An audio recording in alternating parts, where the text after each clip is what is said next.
Warning. The Federal Communications Commission has determined the following content to be emotionally harmful. Funny things that you think's funny aren't funny. Give me cocks all the time. I want cocks all over me. The Alan Cox Show kicks ass, man. Welcome. Show me what you got. You're not going to see a lot of cocks on TV. Alan Cox from the Alan Cox Show. I don't know what it's about you, but I can't even stand your voice. I think you're the biggest asshole alive. It's going to be a great show. Let's kick it. I'll say kick it, and you'll just kick it with a tasty groove, okay? 1, 2, 3, kick it. Kick it. Come on. God damn it. Could you one time kick it? What the? Alan Cox. Here we go. He'll ad-lib. He'll be fine. It's the Alan Cox Show on 100.7 WMMS.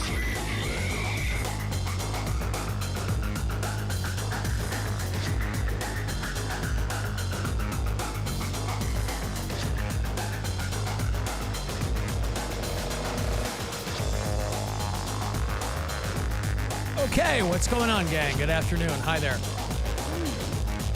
Greetings. Welcome, welcome. We're back live today. My name's Alan Cox. Thanks very much for being here. Appreciate it. Say hi to Bill Squire. He's right over there. Hey, creep a hug. Mary Santora is in Midtown Manhattan. What up? And very excited. All the way, today's legal weed day here in I bought some. state I of went. Ohio. Oh, you did? Yeah, I did. Good for you. You might as well. Why not? Now they just need to make it affordable weed. It was like $100. I mean, it was. That's why everybody goes to Michigan. Yeah, I know. What did you It's get? half Did you the get? price. I got like a little bit of flour and a disposable vape. So I spent like $70. There you go. But the taxes will fix the roads, right? I hope so. Yeah, well, we'll see. There's a lot of stuff. They got a lot of stuff to figure out still. Yeah, they sure do. What are we going to do with all this money? Yeah, it's a lot cheaper in Michigan. Yeah. We're in Michigan a lot, and we always pick up whatever we need while we're up there. I went home over the weekend. I was gone Friday, and yesterday was my sister's wedding over the weekend. And it's funny, I was talking to somebody because there was a dispensary right next door to our hotel. So over the course of the weekend, we went in and stocked up in a little bit. And it's funny when I go home because people in Indiana right next door go to Illinois for weed, and people from Illinois go into Indiana for fireworks. So if they could really just figure out how to get the two of those together. But in the meantime, that's where a lot of that interstate traffic is going back and forth there. I was reading about all the people that were lined up at some joint in Euclid this morning only to get turned away. They ran out? No. Somebody was like... They didn't have the right paperwork? No. All of a sudden they go, City of Euclid has decided not to allow the sale of cannabis at this time, despite state approval, because all these, municipalities and these suburbs, they can opt out of this whole thing, but you think that they would have done it before now. Right. 7 a.m., Nectar Cannabis on St. Clair Avenue. There were a whole bunch of people out there in line only to be informed that they were not going to be purchasing any weed today from them. Now on sale.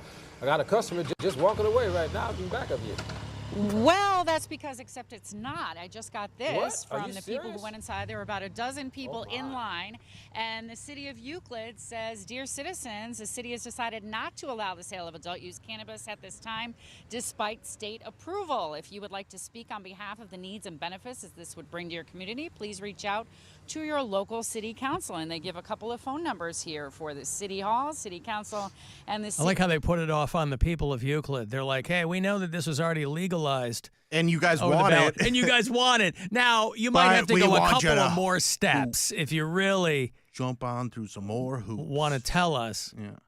So I'll tell you what, though, they're in Euclid. The benefit for the residents of Euclid is that they live in Euclid, and they need to be high. Especially with all the bestiality problems that they have there in South Euclid. Yeah. They might want to rethink banning a way to chill people out. They might want to, and you're just turning away money, by the way. You're just sending people to nearby places to get whatever they want. I mean, there's a whole bunch. There's a couple of dozen places in Northeast Ohio that opened their doors today for recreational weed. But, of course, it differs from state to state, too. What is on the ballot state to state can be different. That's what, it's cheap in Michigan. It's different in Illinois. It's different here like you're not going to be able to get pre-rolls for a month in Northeast Ohio. And everything comes pre-packed, right? So you can't kind of pick and choose. Recreational customers will only be allowed to purchase 1 ounce of flour per day. So you got an ounce of flour. Yeah. That's what you bought. Yeah. I didn't even get an ounce. I got less than an ounce. All right. So Ohio is different than Michigan is different than Illinois is, than every other state that has recreational weed legal. I got really good stuff. Now, how do you know that? Because. That's what your bud tender told you? Because it's got all the information on it. Oh, all the information. Yeah. Oh, beautiful. I love it. See, I just can't. I like edibles, but depending on what you get, you really have to, even within what the dosage is on the package, you really have to lock in the best amount that's good for you, right? Like I've been in a situation where I've taken a little bit too much. That's not so fun. I took one before my sister's wedding. Turned out I had taken too little. So it was just, you really got to know what you're doing and lock in what you're doing. I was actually glad I did it once I saw the groom's mother hit on my nephew. That was one of the high points of the wedding weekend. My sister's, my brother-in-law, now brother-in-law, he's my first brother-in-law. You know, my sister getting married, I have a brother-in-law now. I've only had sisters-in-law up till now. So now I have a brother-in-law. His mom was hitting on my nephew who had come in from Tucson for the wedding. That's where he lives now. My other nephew is stationed over in Germany, and he couldn't make it. But it was the first time in a long time that, like, the extended Cox family was all together. Like my grown-ass nieces who have their own kids now and things like that. A lot of these people I hadn't seen since my dad was in the hospital. That was a good 2.5 years ago. So it was good to see everybody. But there were some high points in the weekend, one of which was her trying to take my nephew into the woods to, quote, show him a few things was what. By the way, if you're going to. I don't think we got Mary up. I'm sorry? I don't think Mary's working. I'm sorry, Mary. Are you there? I've been here. Oh, okay. I've been talking the whole time. Well, we heard you at the beginning, didn't we? We talked to you at the front. Did you hear me? We talked. No, but I thought you were just being quiet. No, I text Bill and I was like, I never keep quiet. trying to say something. I'm and sorry. Alan Go is ahead. just- I'm sorry. I was okay. I was talking and I wasn't. I thought that we talked to you at the very beginning and I don't know what happened. I'm sorry. That's okay. No, Go ahead. I text Bill separately and I was like, can you guys hear me? Like, have you heard me say anything? Because I keep starting to talk and then Alan keeps cutting me off. Well, that's whether or not you're up. I'll just plow through anyone else. No, go ahead. I'm sorry. I was literally just chiming in about the weed stuff. It's nothing crazy. No. I was just going to say that, like, you were talking about taking too much or too little of edibles. And I haven't been high since April of 21. The year my dad died was the last time I smoked weed because it started to get way too in my head. Mm-hmm. But I was only taking like 5 milligram edibles at that time. And I was like, how is 5 milligrams too much? How is 5 milligrams making me have these crazy thought trains? And then I was like, maybe I'm not in a place in my life for this right now. Well, but also Also, everybody has to lock in on what works for them too. Right. Well, when I first quit drinking, I will admit I was kind of leaning on edibles a little bit, but I had gotten myself up to like 30 or 40 milligrams being fine. So then You're California sober is what the kids call it. That's what it was, but that was only for like a year. And then after my dad passed away, I didn't do them for months. I probably wasn't high from like October till April. And then my girlfriends and I went on like a little girls' weekend. One of our friends brought edibles, and I ate a 5 milligram one, being like, oh, I'm used to eating 30 or 40 milligrams. And I was so blown out of my mind that I made that decision that weekend where I was like, hey, I'm glad I had this panic attack with you guys. I love you, but I think I'm done with weed for a while. Yeah. It's one of those things, too, where edibles can just be so mislabeled. Like, even if it says it's a 5, it could still be higher concentrate than that. Well, and then you just have the kind of strains that hit you, whether it's indica, sativa, all that stuff. it's also with edibles because your body's digesting it. Yeah. It depends on what you ate, what you drank, if you're dehydrated, like all of that stuff. Yeah, Whereas- and if you are, when you were doing it and you were in your like workout era, fitness Mary, your metabolism was probably cranking through that stuff pretty fast. That's true too, yeah. And then when you slow down that metabolism, it might not hit the same. That's why anytime I know I'm going to be taking an edible, I fast for 72 hours prior. But Alan, that's not healthy. Which, by the way, I don't know if you saw Mary's beach video. I did and not. last week she's like, "You gotta eat more." Shut up, Mary.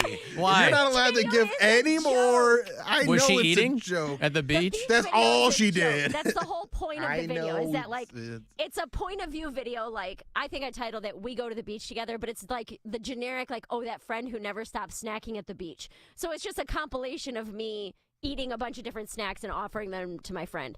I will say around 30-something seconds, I take a sandwich into 6-foot waves, and if you do nothing else today, you need to go to my Instagram and watch me fight for my life trying to keep this sandwich out of the waves. But Why did you take it into the way? Oh, like you're running video. into For the a waves. joke. I For see. the joke. For the joke of the video, being like, I'm so dedicated to continuously snacking at the beach that I'll eat in the middle of the ocean. Well, if it was Eating a on the joke, beach then it's in- not, right? It's not. Well, I definitely do snack a lot at the beach, but the video was a joke. Yeah. I made a joke video about how I go to the beach and don't eat. Good It's job. just me in the water. Yeah. It's hilarious. And he doesn't go in. If you haven't seen it, I go ankle deep. I don't trust natural bodies of water anymore. Okay, well, Mary running into the surf with a sandwich, like a party sub. No, like a turkey sandwich that you would make at home. Oh, Like a regular sandwich. I see. Well, visually, wouldn't you want like the party sub? Well, I didn't have the party sub. We decided to You make didn't this- prepare for the No. beach video with a party sub. I didn't decide to make Mary the video Santora. until we were already there. I see. We were Gotcha. already there, and I was like, hey, do you think, because my roommate does content creation, I was like, you think this would be a funny idea? She's like, well, let's shoot it and see what we come up with. And so we did that. What food had you legitimately prepared for the beach?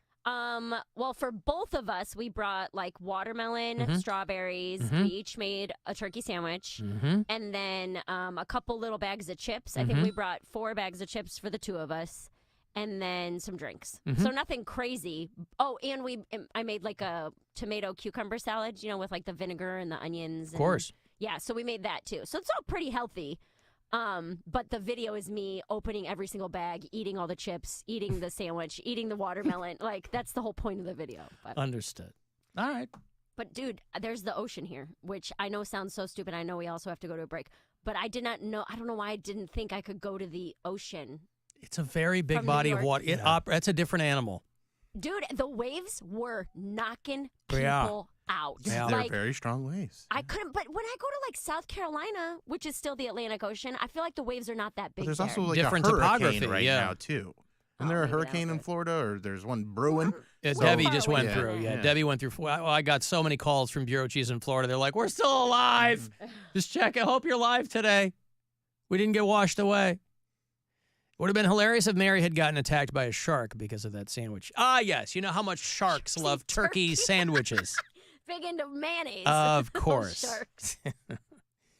Also, if I may be permitted to not concur, I don't think it would have been hilarious if Mary had been attacked by a shark, Thank you, Alan. with or without a sandwich.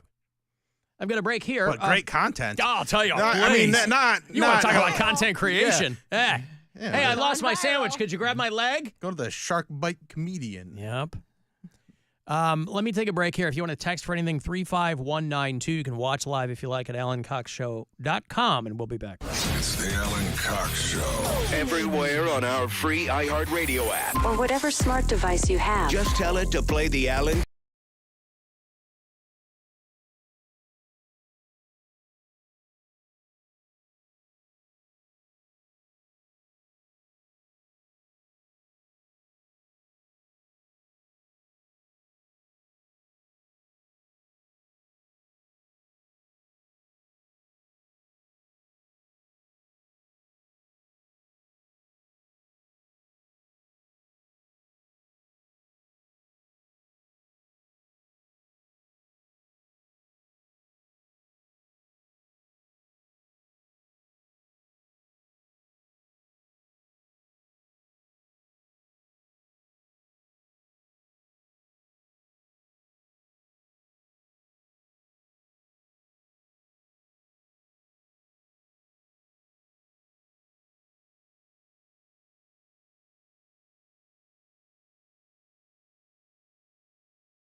2024 Paris Olympics.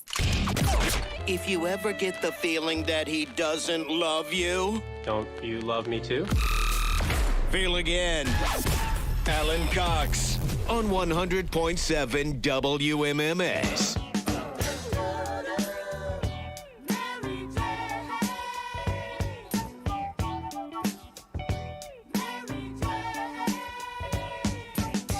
I'm in love with Mary Jane. She's my main thing. She makes me feel alright. She makes my heart sing. And when I'm feeling low, Lil Rick James. You're never going to believe this. You want a little behind the music on Rick James? Song Mary Jane. He wasn't singing about a woman named Mary Jane. He also wasn't singing about a woman called Cocaine in one of his other songs. Hey, Doug. Hey. Doug, what's going on? Hey, how's it going? Good, man. I just wanted to say, I was just curious if anybody else is as disturbed as I am that is Scumbags okay on the radio? Scumbags, you just said it. It's fine with me. Okay. So am I the only one who's disturbed that the scumbags who are running the weed thing now are the same scumbags who were persecuting us for the last how many decades over it? Well, that just to me underscores the importance of voting, Doug. A lot of times, because those people will put things on the ballot because there's so much public outcry for them, and it is 2024 and probably should have been done a long time ago, that something like that... Do you remember... I'm sorry, go ahead. No, go ahead. I was just, you remember when issue 2 or issue 3 or about 10, 15 years ago or something like that? Sure. Right? Well, the public wasn't ready for it. They weren't ready for it then, Well, right? There's a lot of things, things that will go up on ballots multiple times, and people at that time just aren't ready for it. And they were ready for it this time. Here's the thing about that. When that issue 2 or whatever it was got shot down, okay, and DeWine got elected, he said, "We heard you. You want legal weed." And they pushed through the medical program with no vote. Okay? Mm-hmm. So that whole medical program just got invented by people who were against it in the first place, which is the same way that I feel that the recreational program has gone. Well, there's money to be made, Doug, who are right? Not for it. Yeah, there's money to be made. Which seems like that's the only motivation, and that shouldn't be the only motivation. Yeah, but for those people, it's all that is their motivates motivation. them for anything. What, Doug? You have skin in the game? Are you a proprietor, or are you just someone who likes weed? No, I'm just a person who's been living in the United States for the last 53 years. Yeah, you tell me. And I'm tired of the hypocrisy. Well, there's plenty to go around, Doug. That's never going to go away. I know, but that doesn't mean that you have to sit there and say thank you for it. Like that's the thing for me. I'm done saying thank you for having to pay taxes. That's not something I'm willing to thank you for. I see. You know what I mean? Well, I don't think that we're expected to thank people from paying taxes, but I mean, it's a matter of... No, we're expected to do it like it's our duty. We're not expected to question it regardless of what the reasoning is or what, I mean, people are getting... but Doug, all people... with right now with their property taxes. Right. Well, we're going off into the weeds here, but Doug... They're Yeah. Okay, hey, Doug, thank you, man. Yeah. Doug, who's... throwing a lot of things into the same pot, but if you'll pardon the pun, thank you. Hey. Thank you, pal.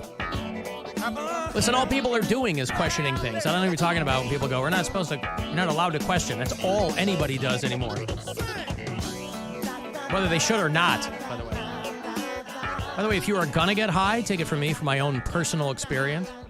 If you're gonna get high, go see Harold and the Purple Crayon in theaters now. That movie is I wish I had taken an edible before that. I took my daughter to see. She and I had to come in here yesterday because I was interviewing William Shatner. You will hear that a little bit later on in today's show. Oh, shit, daddy. Yeah, so William Shatner is going on a spoken word tour, and he's gonna come to Warren.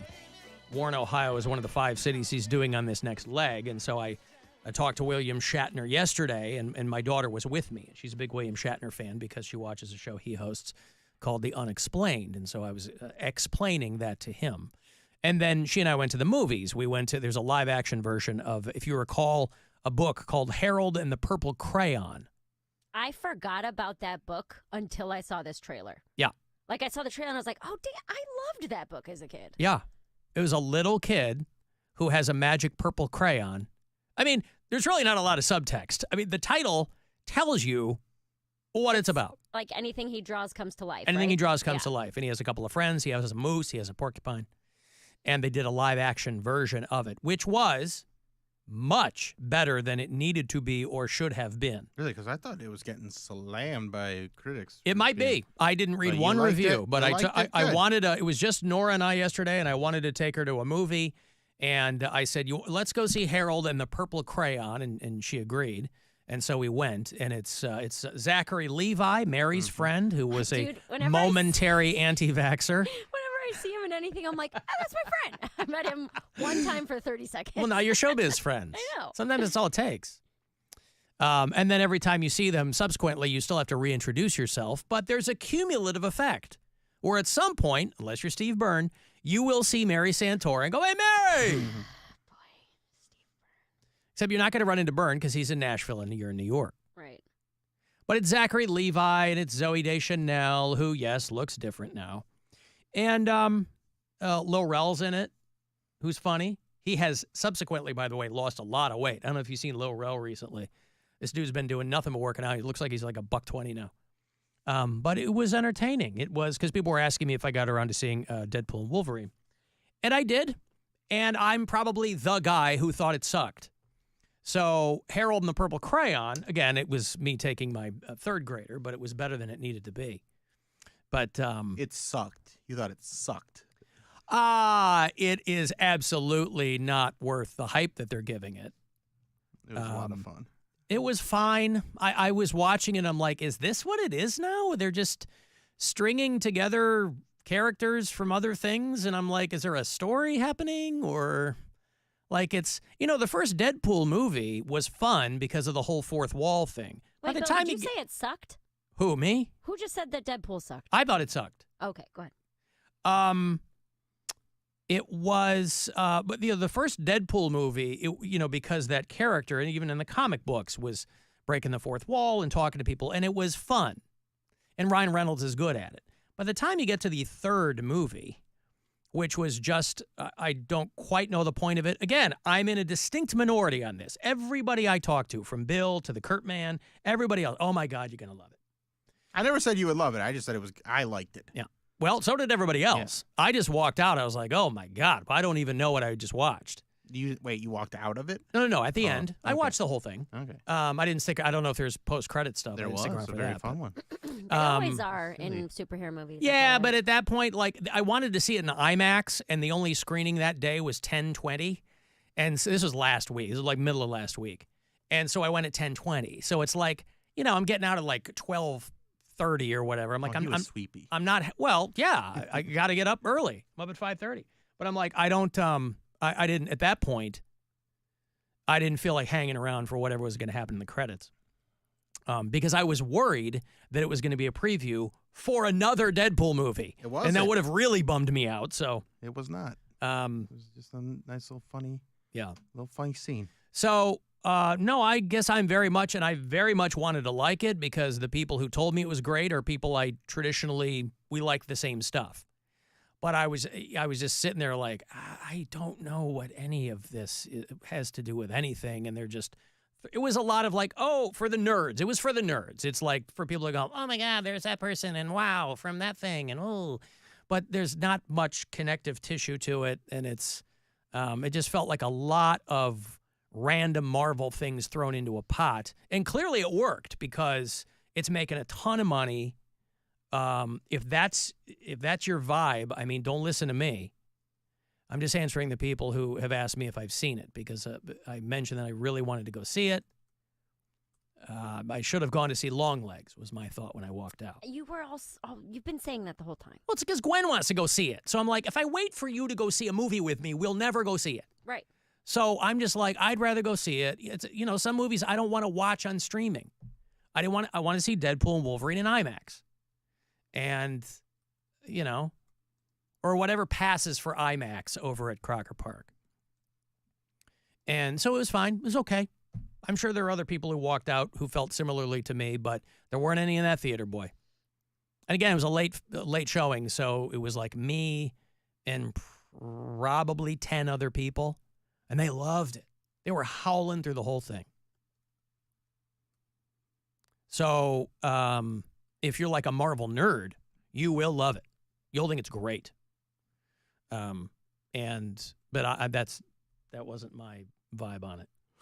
So you wanted it to not be for people that liked all the other movies. I wanted it to what? I don't know what you wanted. What do you mean?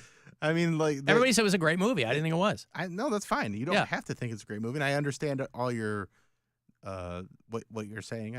I thought it was a really fun movie, and of course, the whole thing is that yes, they did a lot of fan services type things, but that was kind of the point of the movie. Of the whole idea is like, oh, we're gonna bring Wolverine back after we said, no more Wolverine movies. Hugh Jackman's done playing the character. So knowing that they're going to do that and how they're going to get there and how they're trying to fold it into the MCU, they had to do all these different things. And I thought they did a great job of I get bringing all that stuff together. No, I understand what they were doing.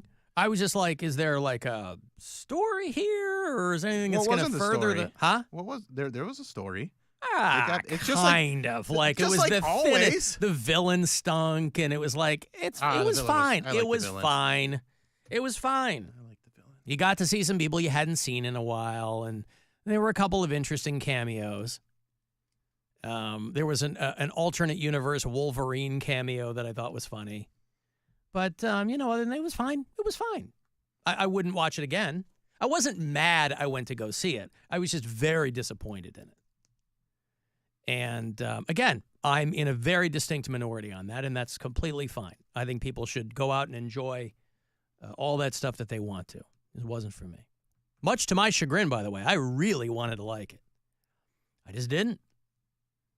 Okay. Hey, Alan, it's Brooke, your former Kosovo bureau chief. I wanted to share something kind of interesting. My husband and I just got back from vacation. We spent like 3 weeks in Europe, and now I'm, catching up on old podcasts. And our last stop of our trip was in Copenhagen, Denmark. And of course, like when I was getting ready or showering, I would listen to the podcast. And now that I'm home, all of the commercials are now in Danish. Did you guys know you had Danish commercials?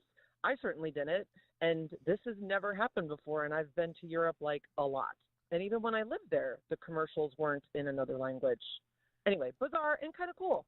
All right, love you guys. Hate the show. Bye. You ever heard Danish commercials on the, sounds like she was still geotagged to something, except she hadn't been in Denmark. I have never heard, I've heard, we have a lot of Spanish commercials that run during the show, but I haven't heard any in Danish. Thing is, a lot of people over there speak English too. I mean, even in their advertising. So I'm curious why it would be in their native tongue, as it were. Boy, I'll tell you what, that's a place I'm bummed we never went. We had a friend who was running the European operations for Vice News a few years ago, and he was headquartered in Copenhagen. He lived there for a couple of years. And we always had, he's the guy that's getting married. We're going back to the Jersey Shore this fall because he's getting married. But we always had plans to go over to Copenhagen and never made it over there. Now, it's not like it's gone, but we don't really have a direct reason to go there anymore. And so, a missed opportunity. By the way, I wonder if Brooke heard my Danish version of my Wendy's commercial. Het det Bill Squire til Wendy's morgen Mars burrito. Vegan Hager for Bill Squire. Yeah, that's pretty good. That's going to get people, yeah. Do you like the nuggets? Come over to Wenders. The breakfast hours only. But again, a lot of them, they speak English, and with nary a lilt. So I'm curious why there would be any commercials geotagged or otherwise in the native tongue. Funniest part actually about the movie yesterday, we went to go see Harold and the Purple Crayon. It was in a smaller theater, so not as many seats, and we always sit in the back row. So Nora and I are sitting in the back row. And then there was a seat between me and then this woman and her 3 grandchildren. And apparently she didn't know where she was supposed to be. So when we walk up, I stand there and I go, well, these are our seats. And they already got the seats back and the whole thing. She goes, I'm so sorry. My husband bought these tickets. I don't know. And I'm like, okay, that's fine. I don't know how you wouldn't know where your tickets are because you're sitting down in a row. Anyway, so they move. And the woman ends up, her correct seat is right next to me. So there's no buffer seat right next to me, which is fine. The seats are big enough anyway. But she's commenting on everything before, during, and after the movie. So she's commenting on all the trailers. You know, people say out loud whether or not they're going to go see a movie.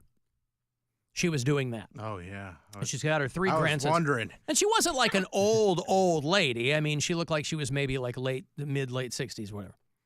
But my favorite part was the last trailer they showed was for a Pete Holmes Christmas movie. Has anybody seen the trailer for this? No. It's him and Judy Greer. It's called Best Christmas Pageant Ever. It's from a book. The director does. Oh, I know the book. You know the book. Yeah. I'd never heard of the book. Well, the director does Jesus movies, so I think it's probably a lot of that. Pete Holmes, you know, he's a nice guy. I think he's Catholic, whatever.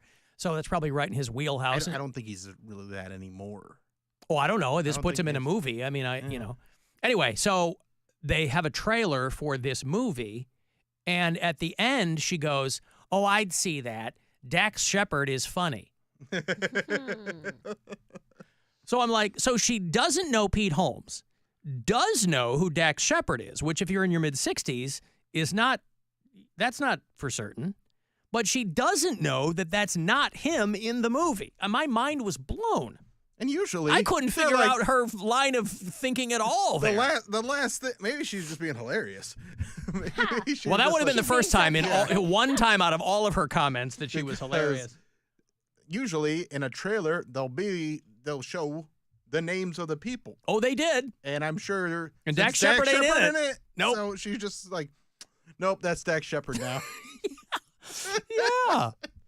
Because I had kind of started to like just tune her out. And again, it wasn't to the level where it was going to ruin anything. It was just pretty constant and kind of under her breath. Not to anyone in particular. But I'm sitting right next to her. And, yeah, I'd see that. Dax Shepard's funny. I like him. And I was just like, what? I liked him in Without a Paddle. Yeah, so I hope she goes to see the movie. And I hope she gets through most of the movie before she goes, wait, that's not Dax Shepard. He's not in this movie.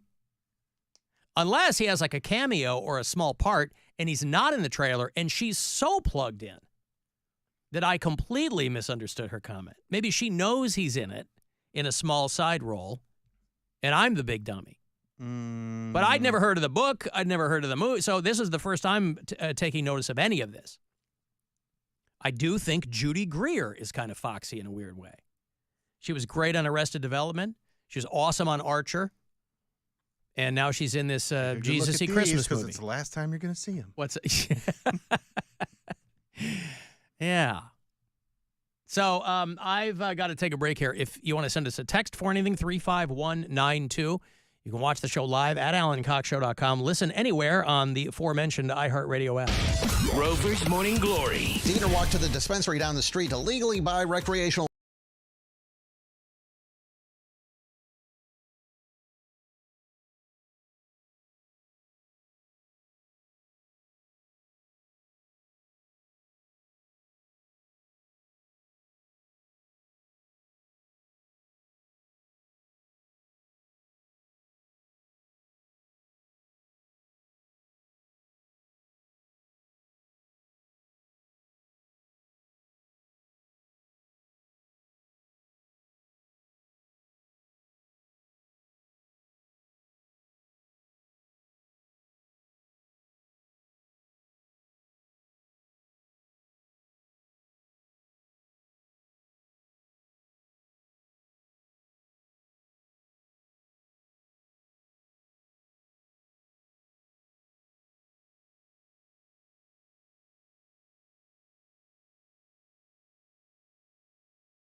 never sold. Portions of the following program were pre-recorded.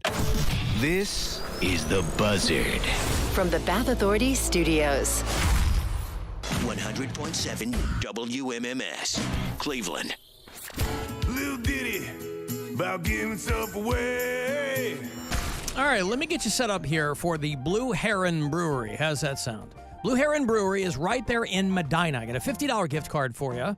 You got a date night, you got a family night, girls' night, whatever it is, right? You take a noun and put it before night, and I think you'll be okay. Voted Best Brewery by Ohio Craft Brewers. The menu is on point. They got a great patio. You take advantage of the waning summer. Reserve your spot now. Get online, blueheronmedina.com. I got $50 for you to check it out for yourself. Gift card. Put in your hands. Good luck. Call 10 216-578-1007 or 800-348-1007. Welcome back. Local DJ and all-around female orgasm denier, Alan Cox. This is the Alan Cox Show. On 100.7 WMMS.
Obviously, here in Ohio, all anybody's talking about is recreational weed, but I mentioned I've been getting a lot of calls from Florida bureau chiefs who have, they've been taking on the impact there of Hurricane Debbie. That's D-E-B-B-Y, by the way, lest anybody think it's D-E-B-B-I-E, which, for whatever reason, just to look at it, Debbie with a Y, it seems more aggressive. Debbie with an I-E, and that might be by design. It might be completely coincidental. I don't know. But one of them sent me the story about Hurricane Debbie blowing $1 million worth of cocaine onto the beaches. They had 70-mile-per-hour winds, and it blew 25 packages of cocaine ashore with a street value of about $1 million. And so I'm sure there are all kinds of punny stories on local news down there about the winds blowing, but they washed up. Snow in Miami. Right. 70 pounds worth of cocaine were found by a Good Samaritan who reported them to the authorities. Well, that is a Good Samaritan, isn't it? That's so nice. Hurricanes can bring so many unwanted things. We were talking about those poisonous earthworms or whatever last week that have been blown up in these hurricanes, and all kinds of flora and fauna that are deposited far outside where they're normally indigenous. And, so up here when the winds we'll get weird things up here in the aftermath of storms that will hit hardest in other parts of the country.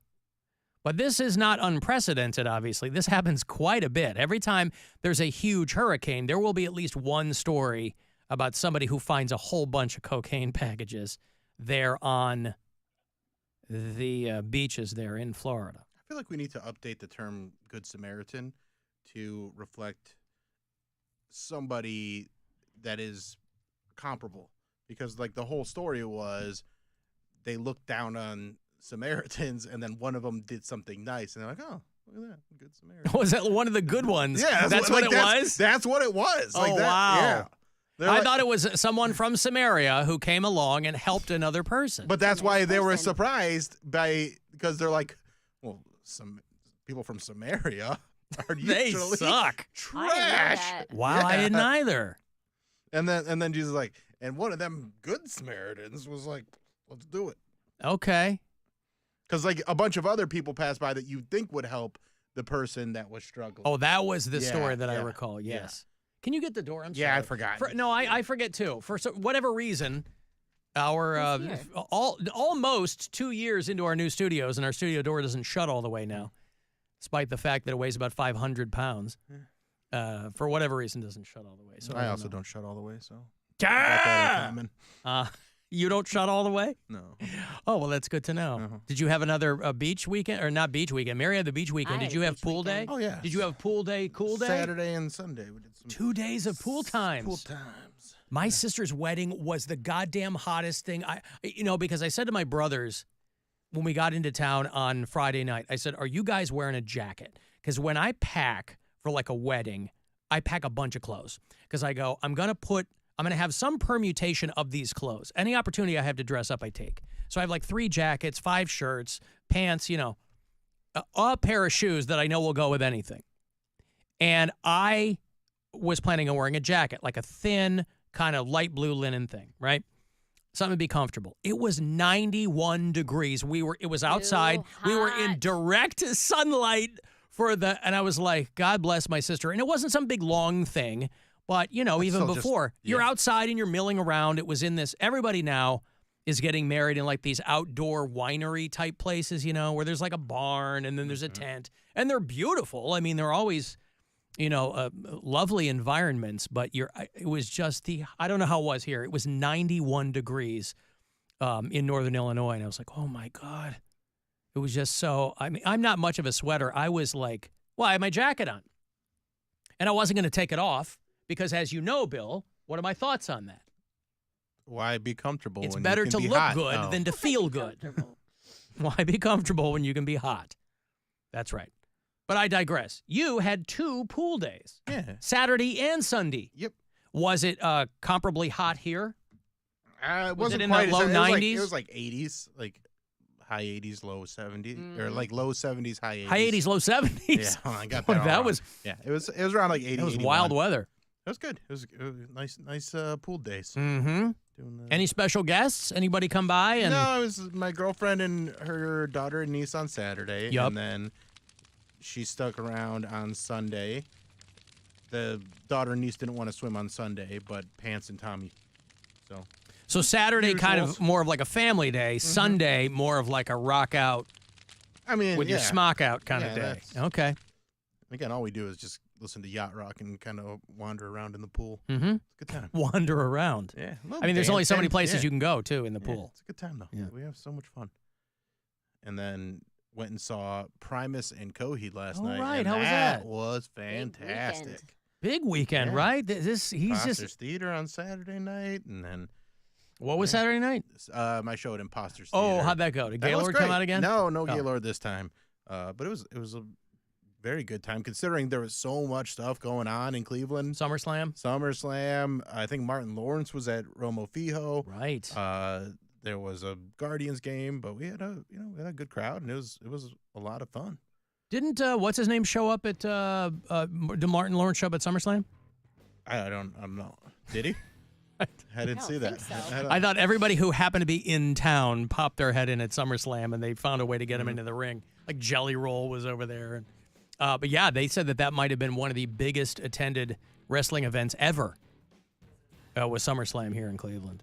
Yeah. So Primus was good last night? Primus was. Was it raining great. or was it? So it rained a little bit, and it delayed the start by a few minutes. Did you get to see too many zoos? I heard they were good. I did, and they were really fun.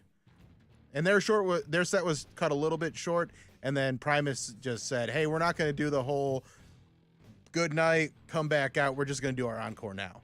Oh, because they were trying to save time. Because so Coheed went on before them. Yeah. So when Too Many Zoos, then Coheed played 10 songs, did about an hour set, and then Primus did like hour 15, something like that. It was great.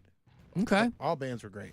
Cool. And down in the pit. Thanks to our friends over at Live Nation for hooking that up. Oh, you were right down in front. Oh, yeah. Oh, good for you. If you go to my Instagram story, there's a lot of very short. They're short because I'm not trying to film the whole thing, but you get an idea of what was going on.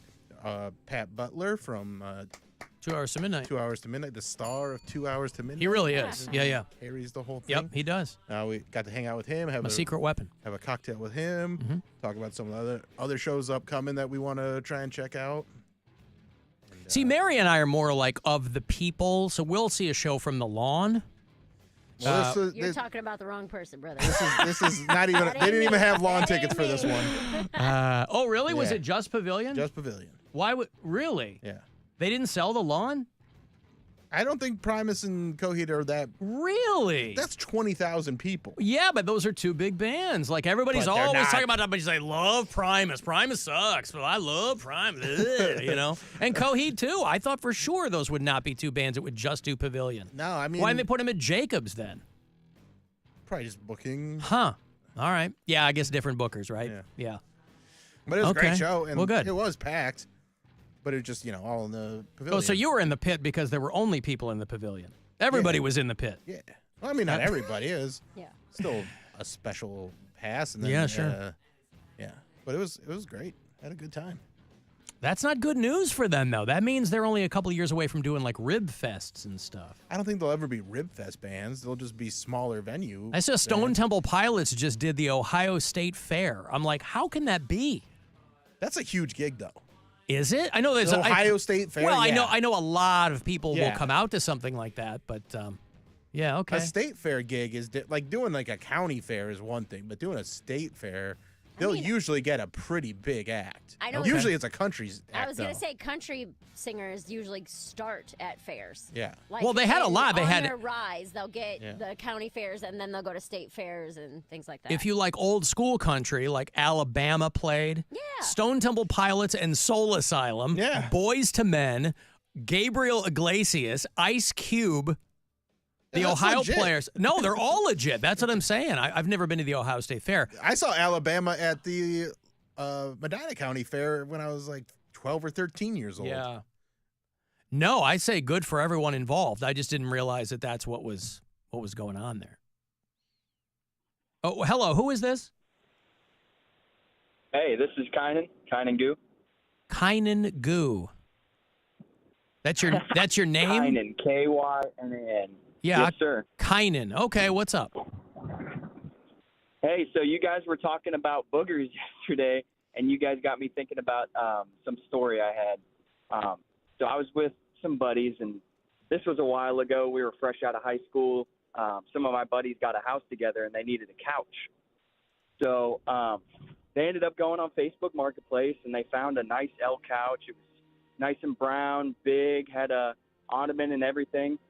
I was there that day that they ended up getting it delivered over there. The guy who they bought it from ended up delivering it for them. Well, we go outside and start looking over the couch and stuff, start pulling it out of the truck. Well, the end that I was pulling out, I noticed had a bunch of flaky stuff on it. I was like, what the hell is all this? And I picked one off, and I realized what I had just picked off, and it was a goddamn booger. Mm-hmm. And if I could describe this, it was like, a hanging fly trap, a full one, but a 2x2 square on the arm of the couch, and it was just gut-burning. I mean, gut. Flaky like that horse's dong, probably. And Yeah. Well, listen. Then we asked the guy. I was like, hey, dude, one of my buddies, I was like, hey, tell him, like, hey, you want to knock some money off for the boogers on the side? And I ended up saying something to the dude, and the dude was like, yeah, I don't know. I'm sorry, man. It's just my kids. And I knew 100% that it was his ass that was Of putting those course boogers it on the was. Yes, you could tell by the angle of the. This is a dude who was sitting. He had his spot at the end of the couch, and he's wiping his snot on right there on the armrest. Gross, my kids. Stop it. Well, listen, dude, they put that couch in there, and I kid you not, a year later, the boogers were still on there. And I would, I would go over there, and there'd be people over there, and I'd say, I'd start making jokes about it, like, hey, they got a booger couch, and I could tell that my friends were just not having it. They're like, hey, without even saying it, they were just like, "Hey, dude, shut the heck up." Yeah. Okay. Thank you, Kynan. The booger couch. Yes. Yesterday was a sum up show, of course, but it's. I always enjoy when people will take something from it, and it will generate unlock something. In unlock them, yeah. something. There you go. That's right. Generate a new memory. They should have just encircled it with like caution tape. You know, like when they cordon off a crime scene, just put that around. Just stop being gross and eat your boogers. Hazardous. Well, Bill and Mary would suggest that you do just that. Why not? Eat them. They Life's came too out of your short. body. Huh? Life's too short. Life's too short to Eat your purchase booger. food. Right. Well, No, listen. you're not doing it for sustenance. No, not sustenance, but why? Again, I don't understand why it would just go in your Just mouth and not into a convenience. Kleenex. Convenience. Yeah. What if there's not a Kleenex ever? Ever. Oh, yeah. Everybody telling me that the Hawk, that we mentioned this last week, that Haley Welch was going to be at SummerSlam. Yeah, too, she was right? at. Or she was doing a She was an at appearance on the flats. SummerSlam, and then she went to the farm and did farm, an yeah. appearance, and then like MGK was in town. It was Yeah. a big thing. Ryan Dalton. Hey, Uncle Party. Uncle Party was a Cleveland dignitary on SmackDown on Friday night with Logan Paul. I love it. Did you? That was so funny. I didn't see any of it. How did that happen? Well, Logan Paul was in town, and he wanted to show off some Cleveland dignitaries because whoever he was fighting was talking smack, and I don't know what a Cleveland dignitary is exactly, but it was very funny to see Ryan Dalton up there. Well, good for him. Yeah, no, it was. They could have gone for anybody. They could have gone just kind of like mugging the camera. It was They could have gone for Steve Harvey. They could have gone for Halle Berry. They could have gone for any number of people. Arsenio Hall. And well, the whole bit. They was went that for Ryan Dalton. The guy goes, "I don't know who any of these people are. I googled them. And there's nothing." Well, these are so it is a shallow pool, but nevertheless, it was funny. Recently returned Cleveland dignitary Ryan Dalton, by the way. Correct. After his sojourn to Los Angeles for many years. I thought MGK posted something, I think, this morning. He is celebrating 1 year of sobriety. Hey. Probably California sobriety, but I don't know. Every step towards your positive mental and physical well-being is a good step. It's MGK Day on Sunday. Right, at Progressive Field. Guardians and the Cubs. First 10,000 fans who walk in get a custom bag of 27 Club coffee. And there's a bunch of festivities happening on West 6th. It's going to be a big day. Yeah. And then later that night. Well, that's got to be good for him, too. You know, you just turn the day into a big advertisement for your coffee company. Hey, if you like this, there's more where that came from down in the flats. An exclusive Cleveland Guardians 4-ounce bag of the Blonde Don roast. I guess that's what he calls himself, the Blonde Don. All right. It's slowly dried for 20 days in a special honey process, creating an extremely sweet taste with vanilla wafer and sugarcane tasting notes for people who pretend that their tongues are that sensitive. But that'll be, what's that, Sunday, the 13th? Yeah. No, that's 11th. a week from today. Sunday the 11th. MGK Day at Progressive Field on August 13th. Oh, okay. Well, MGK that is 1 week from today. MGK Day, the actual MGK Day is where they're doing like the festival over on West 6th is Sunday. I see. So that's the 11th. There you go. The 11th. On West 6th Street. Exactly. All right. His new hit single with Jelly Roll, who was here for SummerSlam, called Lonely Road. My screen says, Woody has a booger story. I could not be less surprised. Right? Well, it's a bit off when Woody calls and goes, hey, I've got a booger story. I'm like, This has been the least shocking news of the day. all right, go ahead, Woody. Okay, a guy I used to work with, he was sending his son off to college, right? He sends his son off to college, and so him and his wife are cleaning out his son's room, and he's cleaning out his son's room because he went off to college, and he finds like a dozen or so pair of athletic socks tucked between the wall and his bed. And he was this isn't a booger story, Yeah. Woody. Tread lightly. But he was. Well, it bragging certainly about looked like it how was many filled work- with snot. I mean, yeah, how many extra work socks he's got now because winter was coming up or whatever, and I just had the heart to tell him that you know, I haven't guessed why those socks are back there, but I just did not have the heart to tell I him. have a feeling the dad would know, Woody. He's a guy, for God's sake. I'm telling you, he did not. He was bragging about how many nice warm socks he had coming up for the winter because his son left them. I'm like, there's probably a reason why those socks are tucked back there, brother. All right. Well, listen, Woody, you're old enough. You and I are kind of around the same age. You'll recall, of course, that classic Sheena Easton track from back in the day, Booger Walls. Remember that one? Yes, I do. I think it was Saccharin or something. Oh, right? that's what it was. I thought it was Booger Wall. Oh, thank you, Woody. I appreciate it.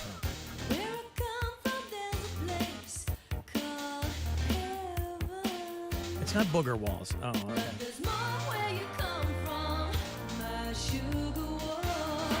This is when Sheena Easton was trying to get all sexy with Prince, right?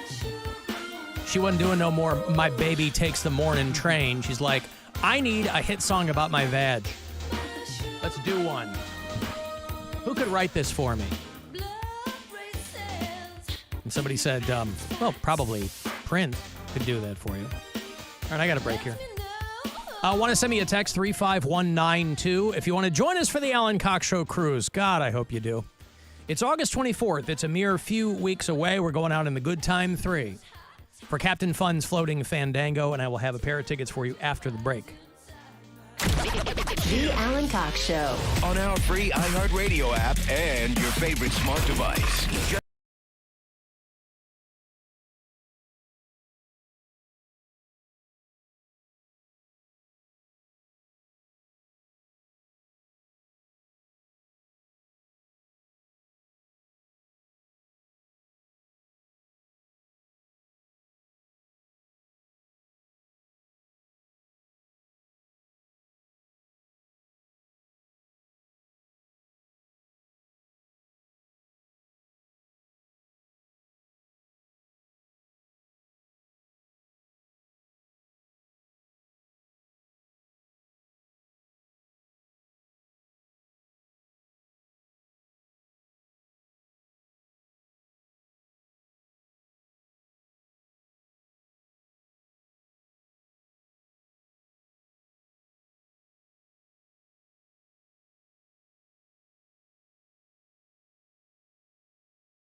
games with you from your phone to your car or wherever you listen. Open the free iHeart app now and enable push notifications for live updates from Paris. iHeartRadio, the exclusive audio home of NBC's coverage of the 2024 Paris Olympics. Now it is time to give stuff away. Alan Cox is giving stuff away. All right, we're only a couple of weeks away now from this year's Alan Cox Show cruise, Captain Fun's Floating Fandango. It's all presented by Circle K. 3 of us will all be there. Mattitude's going to spend for you. We're going to be on the Good Time 3, switching boats this year. More room to have fun. And you got to win your way on. First year that we decided to sell tickets, those went very, very quickly, as you might imagine. So WMMS.com has all the info for you. I do have a couple of ticket stops at Circle K coming up, so get hip to those there. I will give this pair to you if you are caller 10, and we will see you there on board the cruise, August 24th. Good luck, 216-578-1007 or 800-348-1007. Yeah, it seems a little unfair that you can watch our live stream, but we can't see you. But we'll fix that tonight. Outside your window. The Alan Cox Show. On 100.7 WMMS.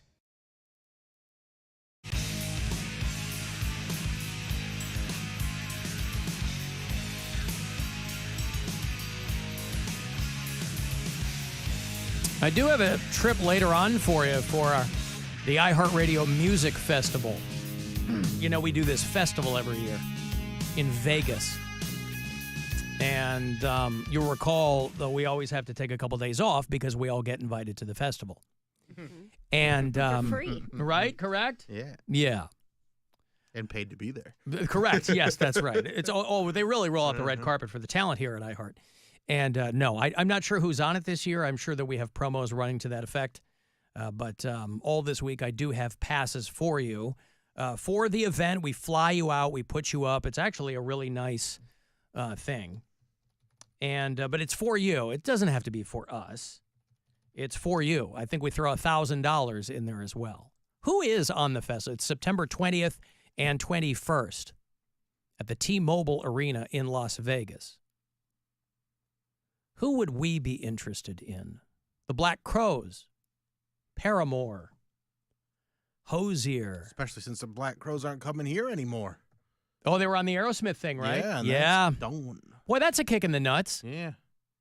Aerosmith going, we were really excited to get out there, but we're not going to tour anymore because Steven Tyler's voice is just too far gone. It's shot. And these were all already rescheduled dates. Mm-hmm. From Cleveland being one of them. End of this month, or end of next month, they were supposed to come through, I think. Do the Romo Fijo. So, Black Crowes will do the iHeartRadio Music Festival. Gwen Stefani. Big Sean. I thought he was going to prison. Is that the same guy? Or is that Sean Kingston? Who's going to prison with his mom? I think Sean Kingston. Sean Kingston. Yeah. Big Sean's the guy from Detroit. Okay. And nobody from Detroit's ever gone to jail. Not once. Well, because of RoboCop. Because he always says dead or alive. You're coming with me. And usually dead. That's right. Yeah. Hey, listen, if you got a girl from the back, RoboCop's going to shoot right through her skirt, and it's going to hit you in the balls. Yep. And you don't want that. Still one of the funniest fan films ever made is where they just keep shooting the penises. Because you can. Because they can. Dead or alive, you are coming with me. Thomas Rhett, I'm sure Mary knows who that is. Mm-hmm. Keith Urban. Not a fan, but okay. Yep. New Kids on the Block. Probably also not a fan. You're a Backstreet Boys gal. Yeah, they're before her time. Yeah. Doja Cat. She's foxy. Camila Cabello. Second. Dua Lipa. Man, there's your trifecta right there. My daughter went to Lollapalooza last week. Before she was in town for Lollapalooza, and then just scooted up the road so we could go to my sister's wedding. And, boy, if you saw any of that drone footage of Chapel Roan playing Lollapalooza. Oh, yeah. I was talking to J-Dub, our buddy Jeremiah, who's on opposite us next door at Kiss FM, and I'm like, what exactly is going on with Chapel Roan? Because, holy Christ. She's the Wiggles for bisexual women. Is that true? Yeah. Because like, a couple it's of just years like ago, this sing-along song stuff, but like it just hits ladies right where they like it. but a couple of years ago, this girl was busking. Yeah. And I know things can That's happen fast. But it's like, how did it happen from that to like 80,000 people? You know, if you've ever gone to Lollapalooza or frankly for any big festival, there's always a couple of acts playing, right? Lollapalooza in particular, because it's arguably the oldest, they'll bookend Grant Park with main stages. And so you'll get your pick. I would have hated to have been, I don't know who was on opposite Chapel Roan, but somebody must have been, unless they were smart enough to not counter-program her set. Because from the looks of it, nobody was facing that other stage. Every single person in Grant Park was watching Chapel Roan. So on the one hand, I'm kind of like, it means nothing to me. God bless. My daughter went to see Renee Rapp. That was all she, and SZA, that was all she cared about. But Chapel Roan, I'm like, respect. Because I don't know what the hell's going on here. I hear the name, and I know she's a big deal. The song's called Good Luck Babe. So she must have blown up on TikTok or SoundCloud or something. I have no idea. I don't know I think either. this is the Brat Summer girl, though, isn't it? Yeah, it is Brad Summer Girl. Okay, she's Brad Summer. Huh? Hot to Go is the one that everybody is. HOTTOGO? That's the one that blew up on socials. Well, this is the only one that's even in here, so Kiss must be playing from a whole different thing. Anyway, but if you saw any of that drone footage of people... Charlie XCX is Brat Summer. Okay. Oh, okay. Well, we sound. I'm real hip 53. right now. I couldn't care less. You know what I mean? Like, I don't listen to his I mean, music. much respect, because I'm always fascinated by people who blow up in whatever way they do. I couldn't care less about it. But if you saw any of that footage from her Lollapalooza, it was like, man, imagine that. In 3 short years, by the way. And I think she's only probably 21. But what's amazing, too, is how quickly that whole pop thing moves to the point where, listen, Billie Eilish isn't going to be going hungry anytime soon. She's on that a new Charlie XCX song, and she is not hiding that she's a lesbian. She has a full verse about going down on a woman. Well, she had a song. The lunch song I'm was. saying in this new Charlie XCX song, which is who blew up Brat Summer. Yeah. Billie Eilish has a whole like, I'd hit it like talking to Charlie XCX. Like, I know you like dudes, but here's what I would do to you. Hit it from the back. It's pretty crazy. Yep. Here's a clip from that. I don't know if that's how they do it, but Yeah, that's how they do it, Mary.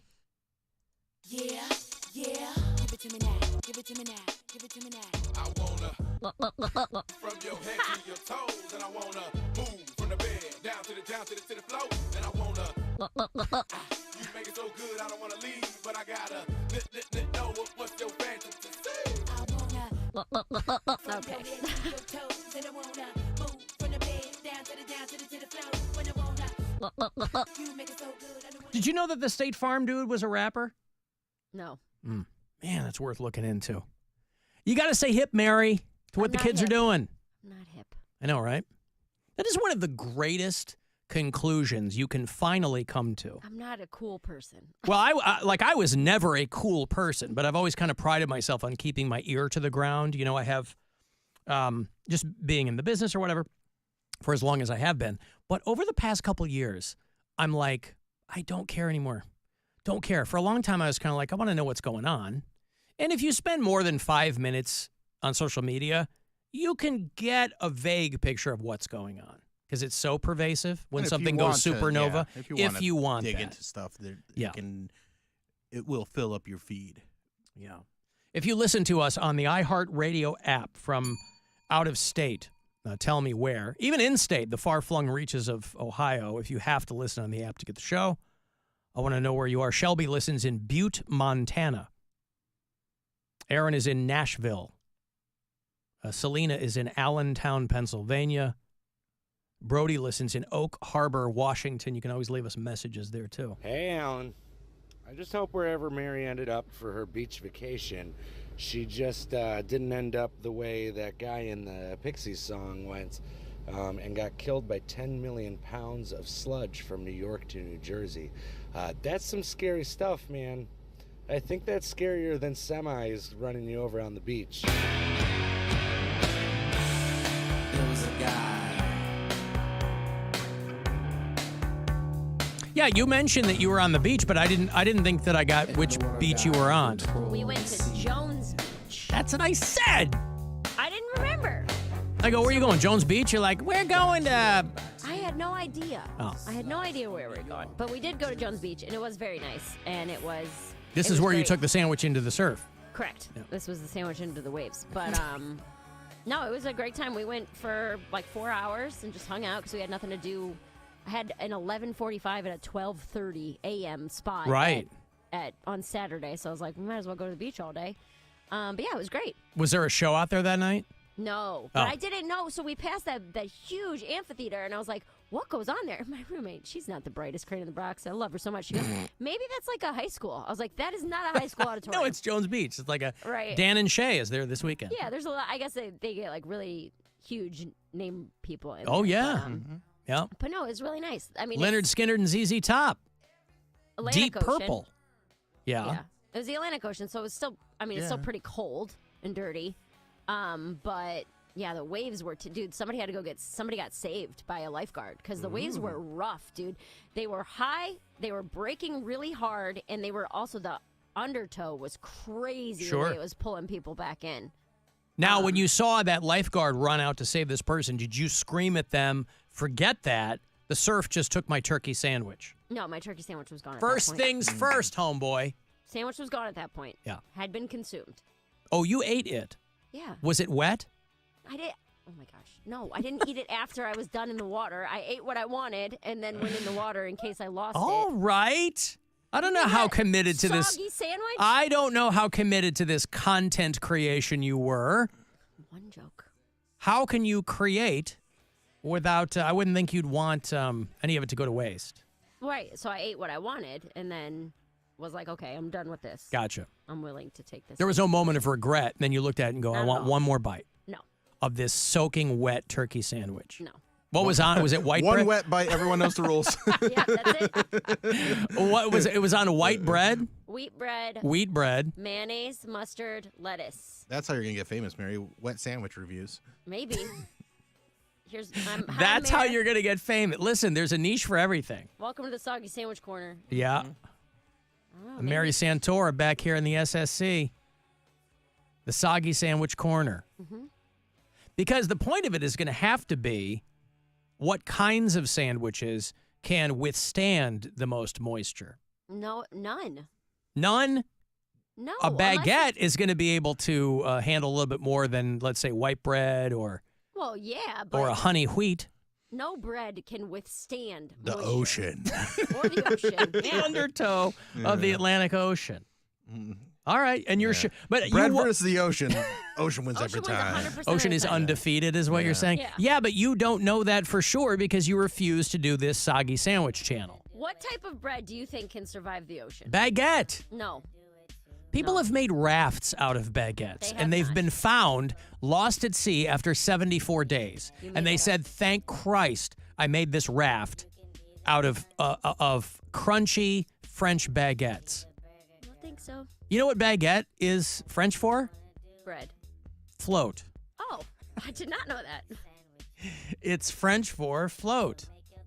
So if anybody offers you an ice cream baguette, take it. Ooh, It's you want delicious. that, yeah. Ooh, root beer. Root beer baguette. Yeah, the whole bit. Yeah, it's really good. Okay, so no consumption of the wet sandwich. No. Okay.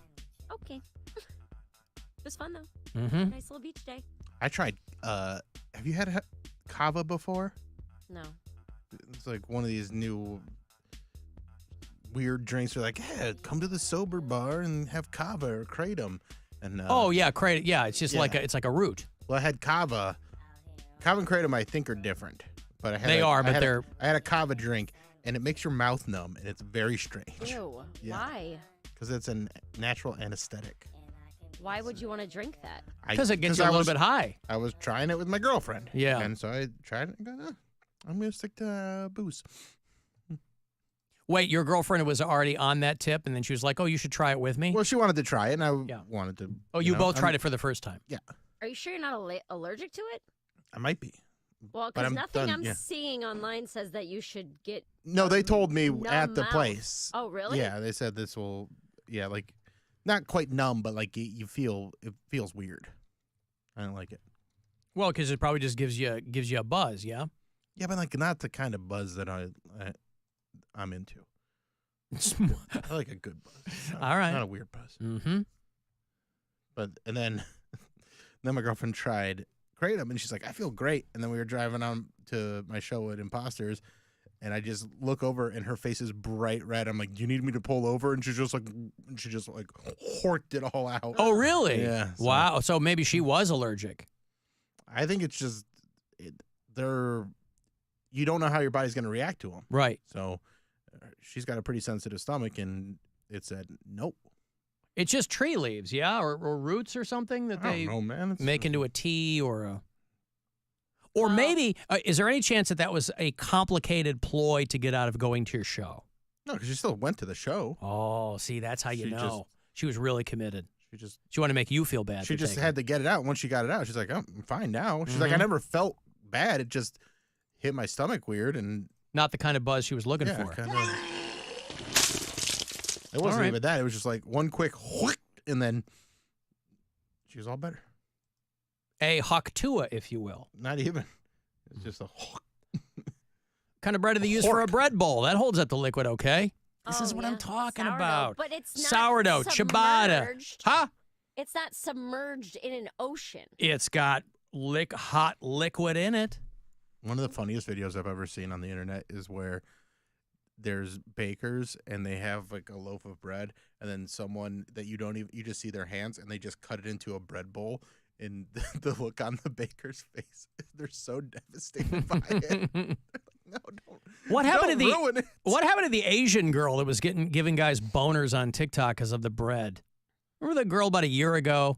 She had some bread channel, but she was just like, the mushing one. Yeah, that mushing. was like.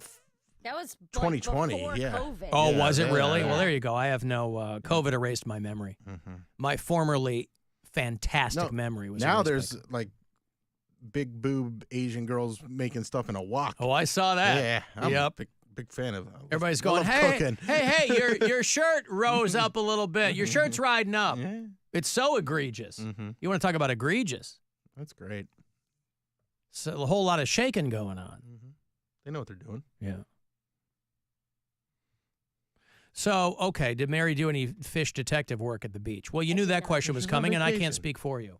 No, I was there. I was just there relaxing. Not a work trip. She was not there in any official capacity. Right. Had an issue arose, I would have obviously stepped in, but Like a shark attacking you for your sandwich. sure. But there were no issues. Mm-hmm. I did find a dead jellyfish on the sand. Mm-hmm. But other than that, no detective work needed. Okay. No signs Natural of foul causes. play. Yeah. no Yeah, signs of boy, foul I'll tell you play. what, when you got to step lively when it comes to the jellyfish, too. You really got to keep your head on the swivel. More reasons I think the beach sucks. I know Bill doesn't like the beach. I like the beach. I do, too. I like the sounds of the waves, man. Just I laying like the there. sounds of the Oh. face. He lives right next to the lake. He gets the waves coming through his window. He doesn't even need to be on the beach. Crashing waves. What are you talking Well, not ocean waves, but Not ocean waves. lapping waves, Lapping. Mary. There's a difference between Lapping. lapping and crashing. But you can, like, there are days when it like there are pretty good swells. You ever heard the live song Lightning Lapping? No. It's about 30 years old. Well, I'll tell you what. This is about a guy who's sitting at home and he's just falling asleep, getting lulled by the sound of the lake. No, not waves crashing, but lapping. There's a whole spectrum of noise that can calm a person down. You like the crashing. Yes. But with the crashing at the beach comes a lot of other noises and people and screaming and children and Well, that's going to any outdoor space where there's humans. no, not Yes. always. No. Yes. Not every outdoor space has screaming children. Any waterfront will, unless you're at like an adults only resort. Yeah, that's what I'm talking about. An adults only. Like, I'll do one better: private. Right. Private resort where there's not even other adults there messing up your time. Yeah. Yeah. All right. I got a break. Oh, King Diamond. Listen, anytime King Diamond comes to Cleveland, I am as happy as a little girl. And he announced merely last week that he was going back on the road. King Diamond with Overkill and Night Demon, the St. Lucifer's Hospital 1920 tour. I don't think King Diamond has been at the Agora since before COVID, but he's coming back November 6th, and it's going to be a rager. So I'll have those tickets for you after the break. You want to text me for anything else, 35192, and you can watch live if you want at alancoxshow.com. The Alan Cox Show on 100.7 WMMS. And everywhere you go on our free iHeartRadio app. Rover's Morning Glory. Deaner walked to the dispensary down the street to legally buy recreational weed for the first time. He's there now. Somebody else, another guy from a radio station is here with headphones on. What radio station is he from? Rover's NPR. Oh, NPR. That's official. Maybe you can dick with him. What kind of weed do you smoke? I don't smoke. Only nerds don't smoke, dude. Hey, man, you ever play hacky sack? Do you want to play if I get a sack? No, so I got to interview people as they're walking out. I have to get, customers as they're walking out. Yeah, I don't care. Rover's Morning Glory.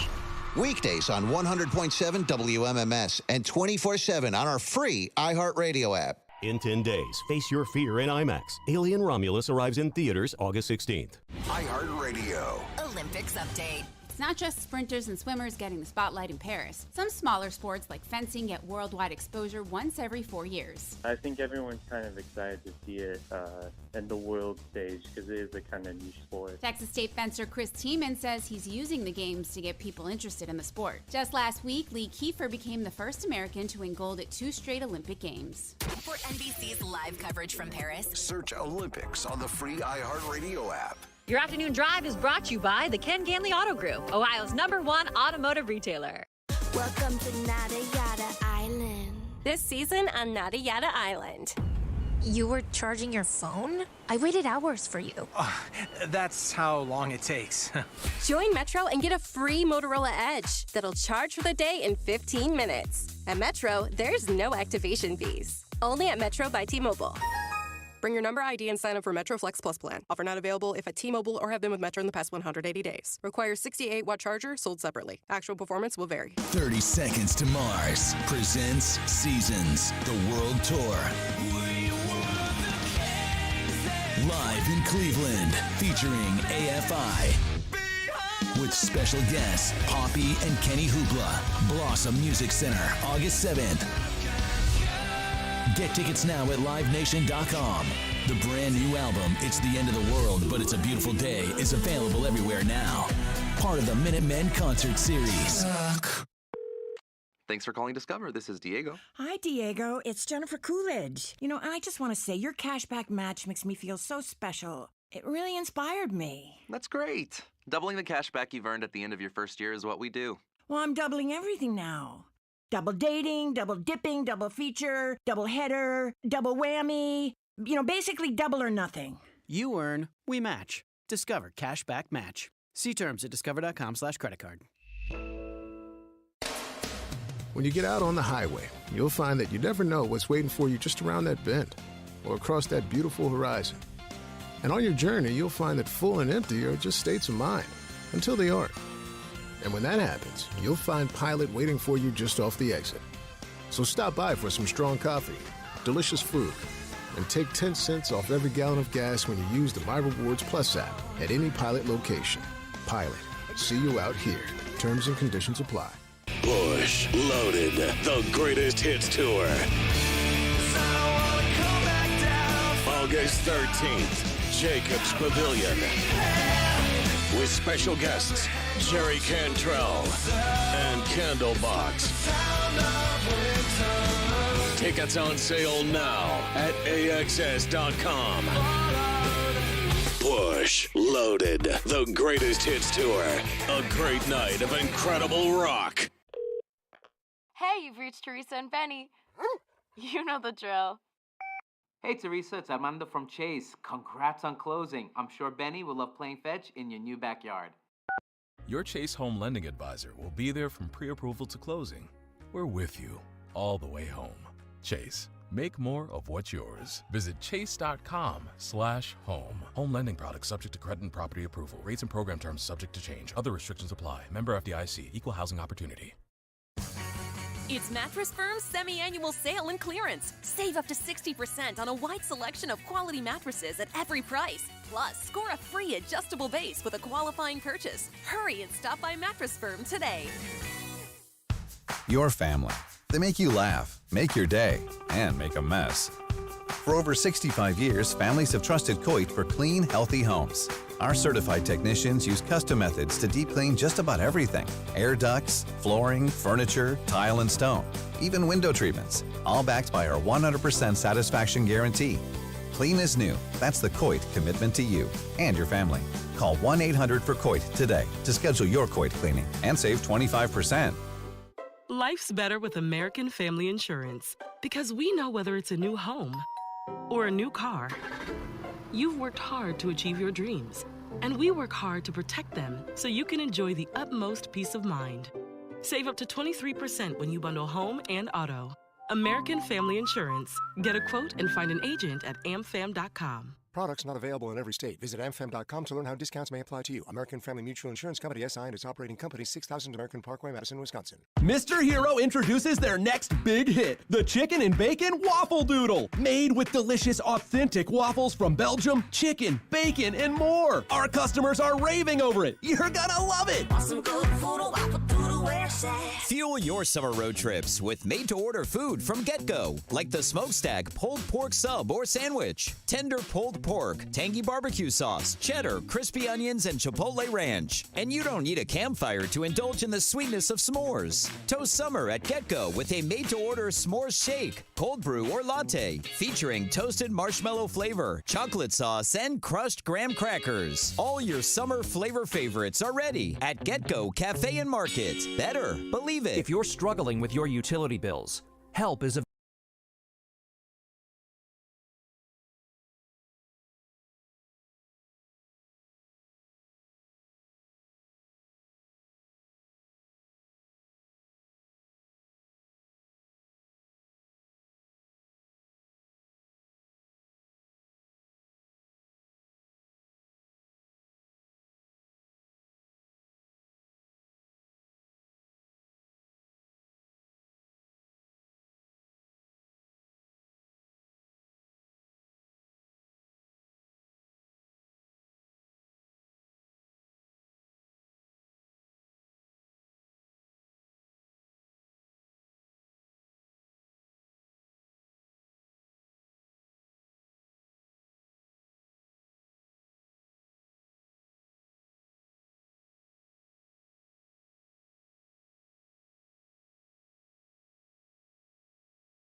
Dell make a difference and shop AI-ready PCs powered by Snapdragon X Series processors at Dell.com/deals. That's Dell.com/deals.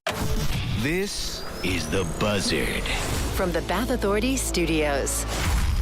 The Buzzard. The home of the Buzzard. The Buzzard.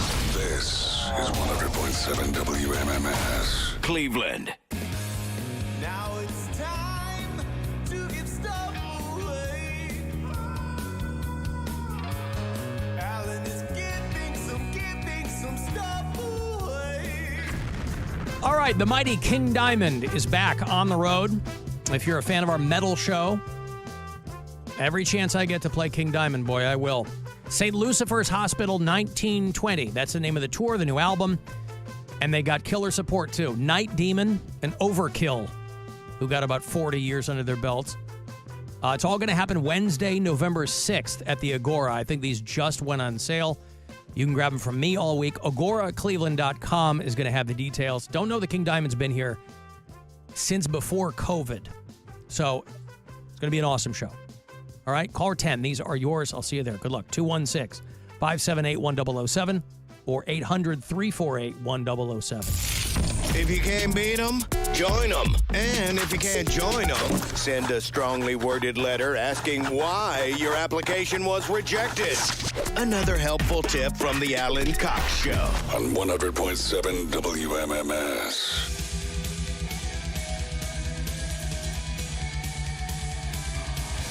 I got more than 6 but fewer than 10 minutes with William Shatner here in a moment. Talked to him yesterday. I came in just to talk to William Shatner yesterday. Also, hot celebrity goss with our own Perez Bilton is on the way shortly as well. Mary, your thoughts? Can't wait. Mm-hmm. Also, William Shatner deserves for you to come in on your day off. That's what I thought. Yeah, they were like, well, he can do it August 5th. And I'm like, well, I will be just getting back into town, but I will come in and, of course, love to. William Shatner, to the best of my recollection, has never done my show before. And so I would love to talk to him. Big get. He's doing William Shatner Live, and that's only 5 cities, the last week in September. And so one of those is in Warren, Ohio. So he's doing shows that are obviously in the cities or near the cities where he's performing. And so he's doing, we've got people, I think he's doing Albany, he's doing Munhall, PA, which is basically the Pittsburgh metropolitan area. He's doing Warren. Was Warren like 45 minutes from here? Yeah, 45, 50. Right? Yep. He's doing a place called the Packard Music Hall. And they're showing Wrath of Khan. And then he comes out and has some fun with the audience. What was Wrath of Khan's big song? The big song was Chekhov singing about the sandworm in his ear. Oh. Something about his cochlea. And I remember that because it's really, really hard to rhyme things with cochlea. What were you thinking the big song was? She's the Queen of Funk. Tell me something good. You're thinking of Shaka Khan. Oh, not Wrath of Khan? No. That's the first Star Trek sequel. Ah. With the original cast. Star Trek II, The Wrath of Khan. Shaka Khan. Shaka Khan, that's right. You're thinking of Shaka Khan, I'm Every Woman. Which was covered by our own Cody Brown some years ago. Did Whitney Houston ever cover this? Did what? Whitney Houston? Yeah. I'm every woman. It's all in me. Yeah, Whitney Houston did it for The Bodyguard, I believe, right? Oh, okay.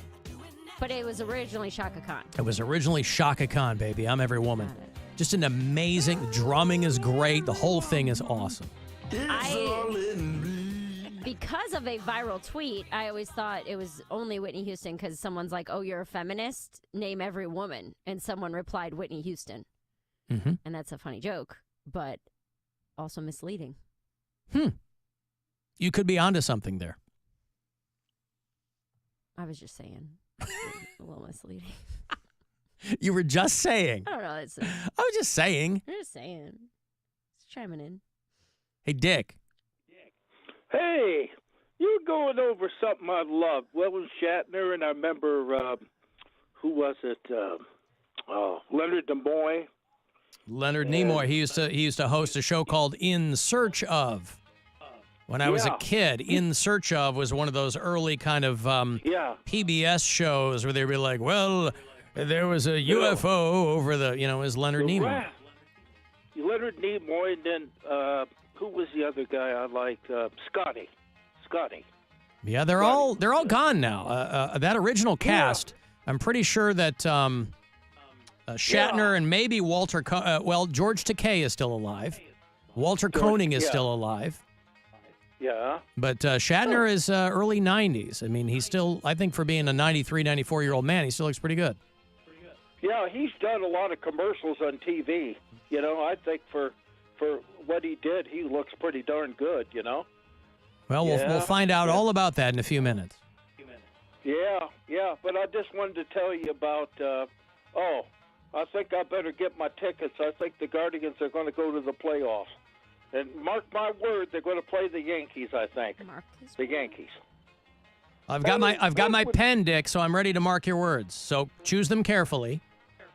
Okay. Give me the final score of the World Series, the winning game. The Indians will beat in the World Series. Write this down. Of course, you mean the Guardians. The Guardians. But I knew it as the Indians, you know. But I say they win 5-4 in the World Series. Does it go to a Game 7? It goes to Game 7. 5-4. Wow, a razor thin. Over who? Over? Yes. Over whom? And that's a prediction. My predictions were always pretty good this last year in the Browns games. I think I was 80% when I bet with one of my best friends. He was down here, Dave from Dayton, and he always kids me.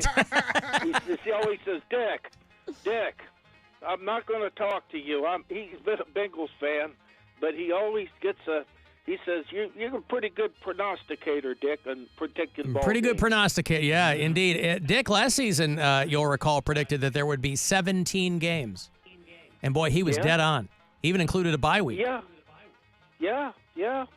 And another thing, I've been going over to Guitar Center, and I think I'm going to get a banjo. It's a ukulele, a baritone uke. It's tuned to the guitar.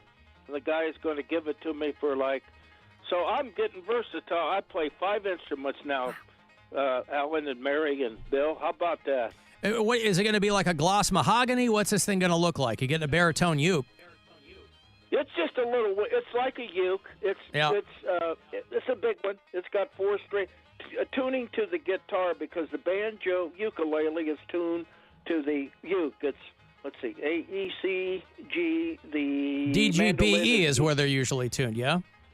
Yeah, and the mandolin is E, D, D, G. The uke is A, E, C, G, and I'm trying to think the baritone is tuned to the guitar.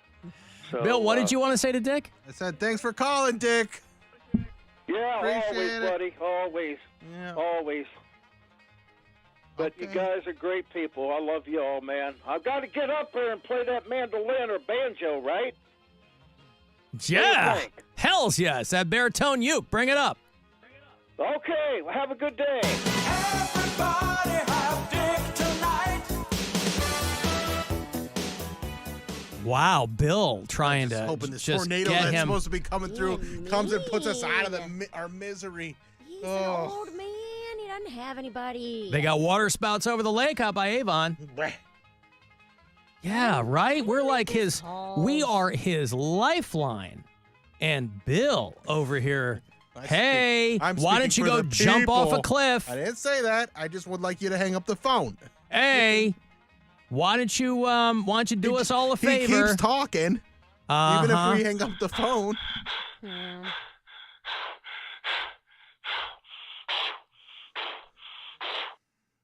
That's him before I pick up on him. He gets mad.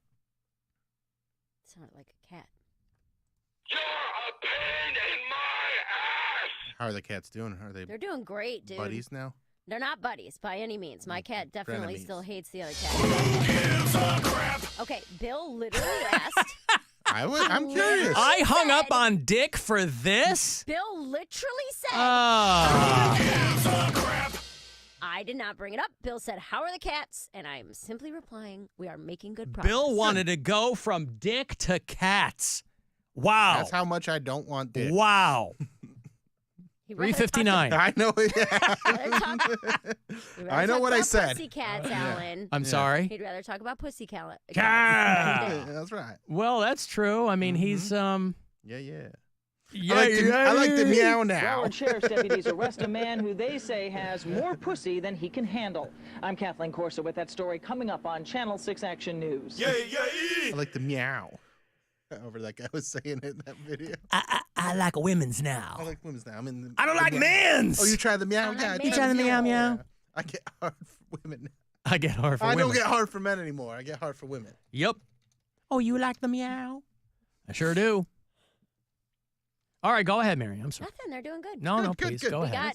I have to bring my cat out into the living room. She'll come out and hang out if it's just me there. But with me and the roommate, she gets a little timid. So I'll bring my cat out in the living room. She'll hang out, and then we let the other cat out, and they can coexist if they're both being like played with or distracted. But then the young one wants to play with my cat. My cat is 10, and she's like, "Get away from me. I don't want to play with you. I will be in this living room at the same time as you, but if you come near me, I'm going to punch you in the face." Now, And when you that's what say the she does. young one, do you mean Rick Mayall? I do. He's my cat.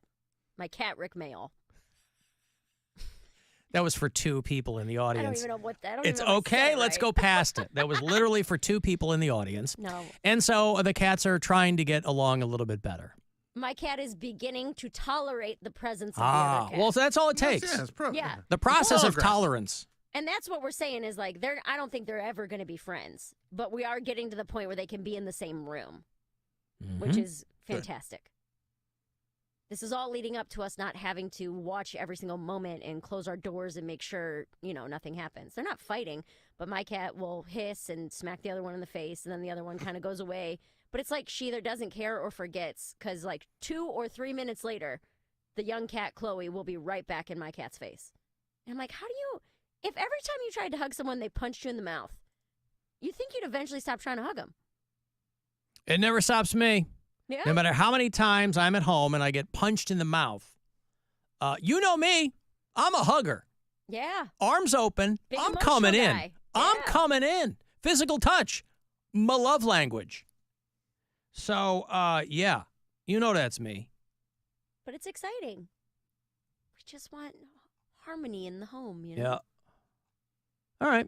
So we're getting there. Bill, are you satisfied with the answer? Yeah. Glad we had this conversation. Thanks, Bill. Thanks for asking. Nobody asks about the cats. I appreciate it.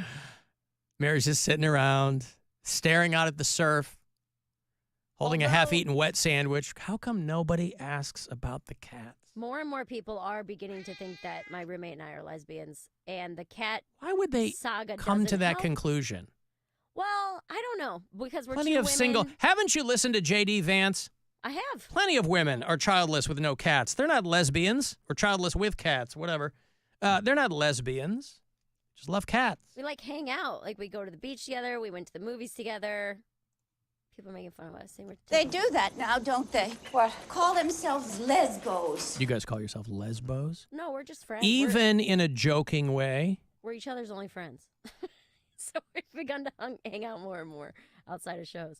Neither of you have made other friends, is what you're She saying. has other friends. I have But my. she's your only friend? Well, she's my friend I see the most. Like, I have my friends I go bowling with, but we only go like once a month. And then Euchre Club is on Thursdays, but I can only go to Euchre Club if I don't have a show. So all your other friends are 65 and up, is what you're saying. No, these are all young, hip, spry people. Ah, yes. My Euchre Club The and young my hip bowling- euchre club. Yes, I bowling know. friends? Uh-huh. I actually just bought a shirt from my Euchre Club Yep. that I'm going to pick up this Thursday. Then I've got bocce ball on Saturday. I've got backgammon on Sunday. Euchre Club is fun, dude. I believe you. I'm going to go pick up my shirt this Thursday, play some euchre. Is your funny euchre shirt, does it just say, just a bit outside? That's not a euchre reference. I think bocce is what he was referring to. No, it's a Bob euchre. Oh, good for you. Must be in the front row. Streaks on the china, never met before. Hey, Jeff. Hey, Alan, how you doing? Good.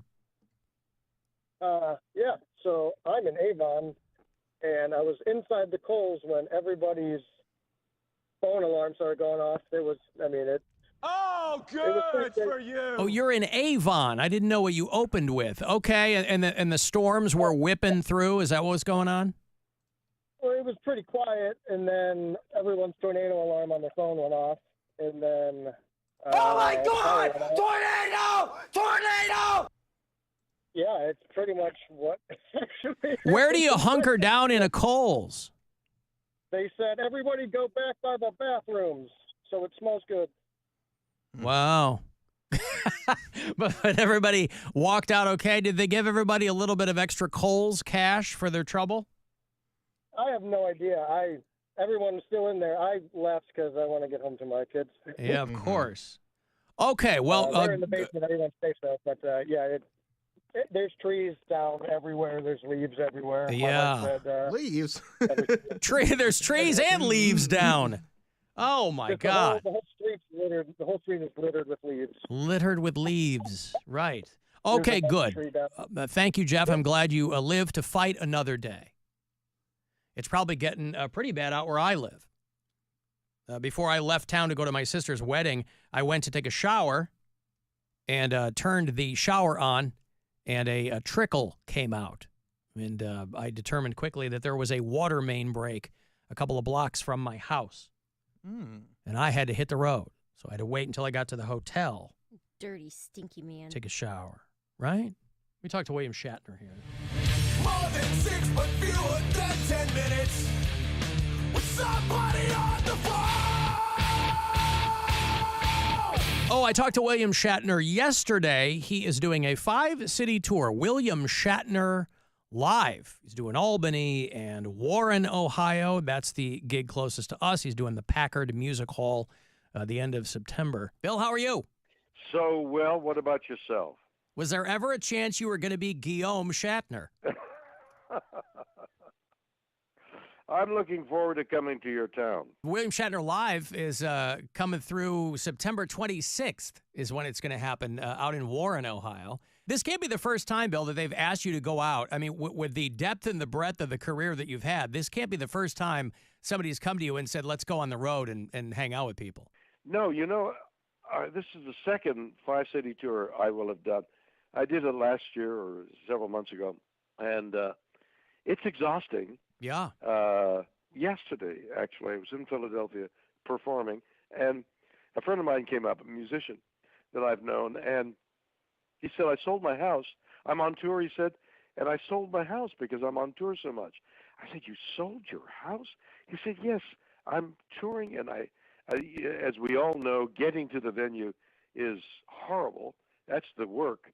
But I love playing music so much I'm willing to stay on the road. And for me, not having the roots of a house, of a place to stay, is overwhelming. I couldn't do that. But I'm entering the tradition of touring, and that's what I wanted to do.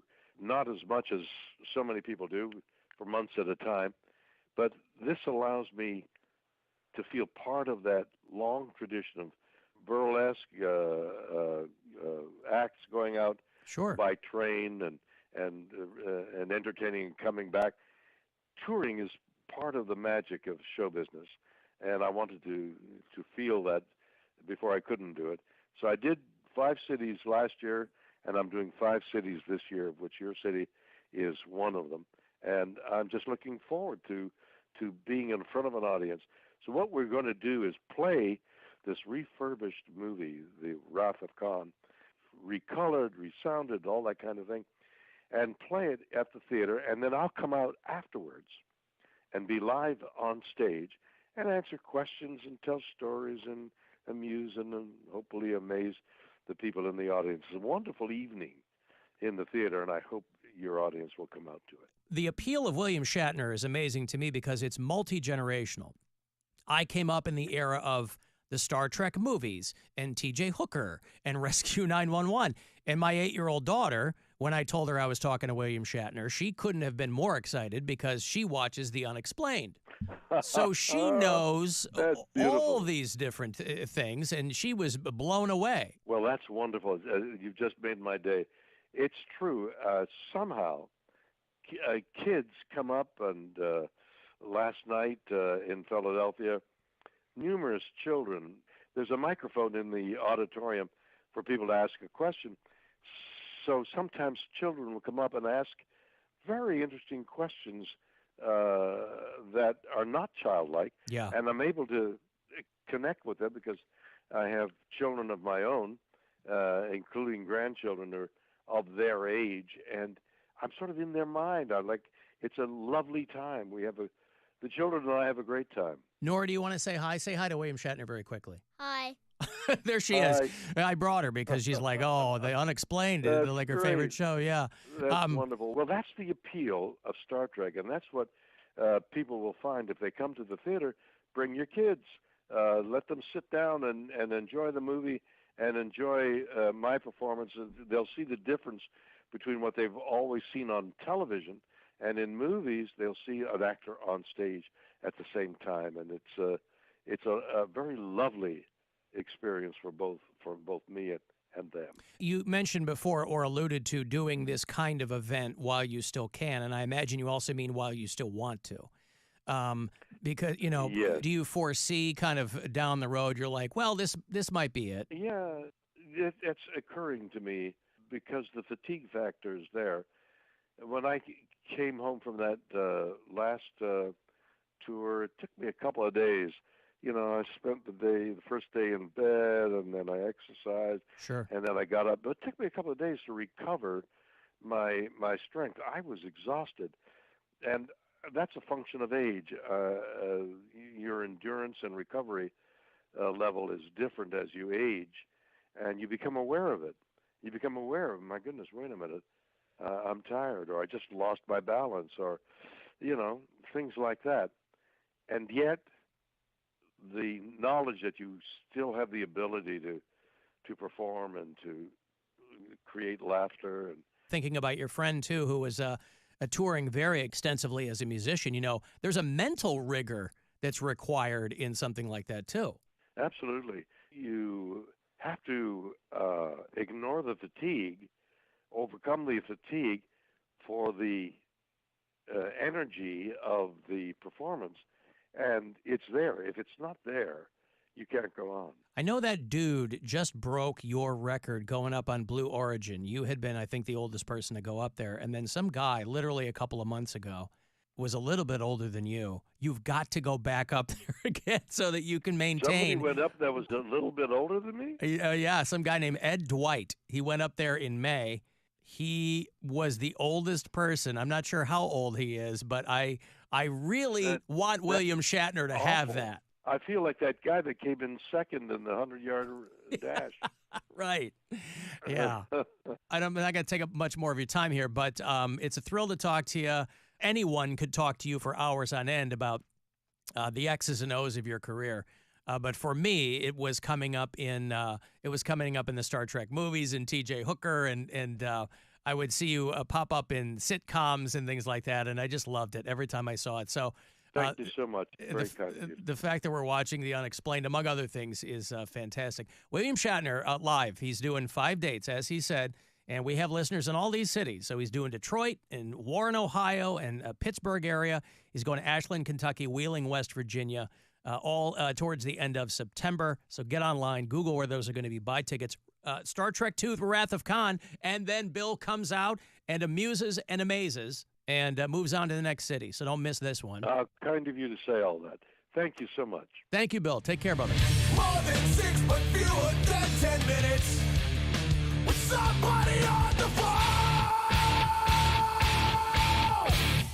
It's the Alan Cox Show. Everywhere on our free iHeartRadio app or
and more. Visit heartofohiohvac.com to get the best professional service for your home.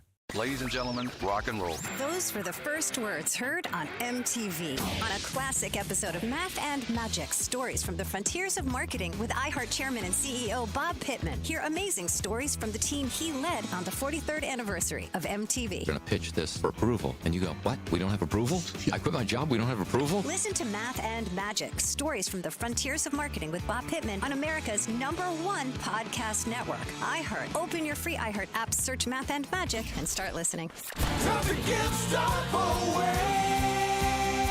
Get stuff away. All right, I want to go see your Cleveland Guardians. They are supposed to be playing tonight. Who knows if that will happen? However, they're also going to be playing the Texas Rangers the weekend of August 23rd. That Friday night is when I'm going to hand off some tickets here for you.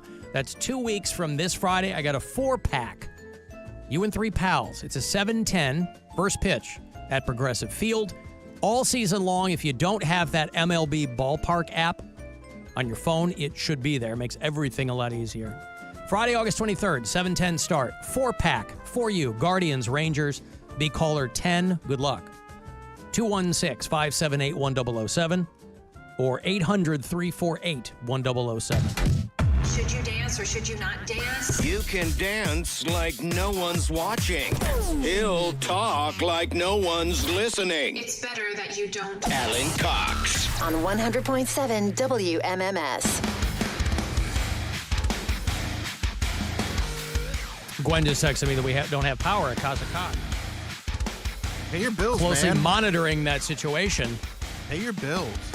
You're a millionaire. By the way, the National Weather Service cut into my interview with William Shatner, by the way, too. So you can hear all of it on the iHeartRadio app. Later on tonight, I post the show minutes after we get off the air, and so usually by 6:45, 7 o'clock, the thing should be there in its entirety. But William Shatner Live is coming to do the Packard Music Hall in Warren, Ohio on the 26th of September. That is a Thursday night. And seems like a lovely man. He's Canadian, born in Montreal. I didn't really set that up properly. I asked him if there was ever a chance he was going to be Guillaume Shatner, and he had a chuckle, but I didn't really present the context for that. He was born to a Jewish father and a French-Canadian mother. I took French in 7th grade, and my name was Guillaume. Guillaume, of course. Yeah. Guillaume. Mm-hmm. Yes. You only took it for the 1 year? Yeah. Yeah. I think I passed it.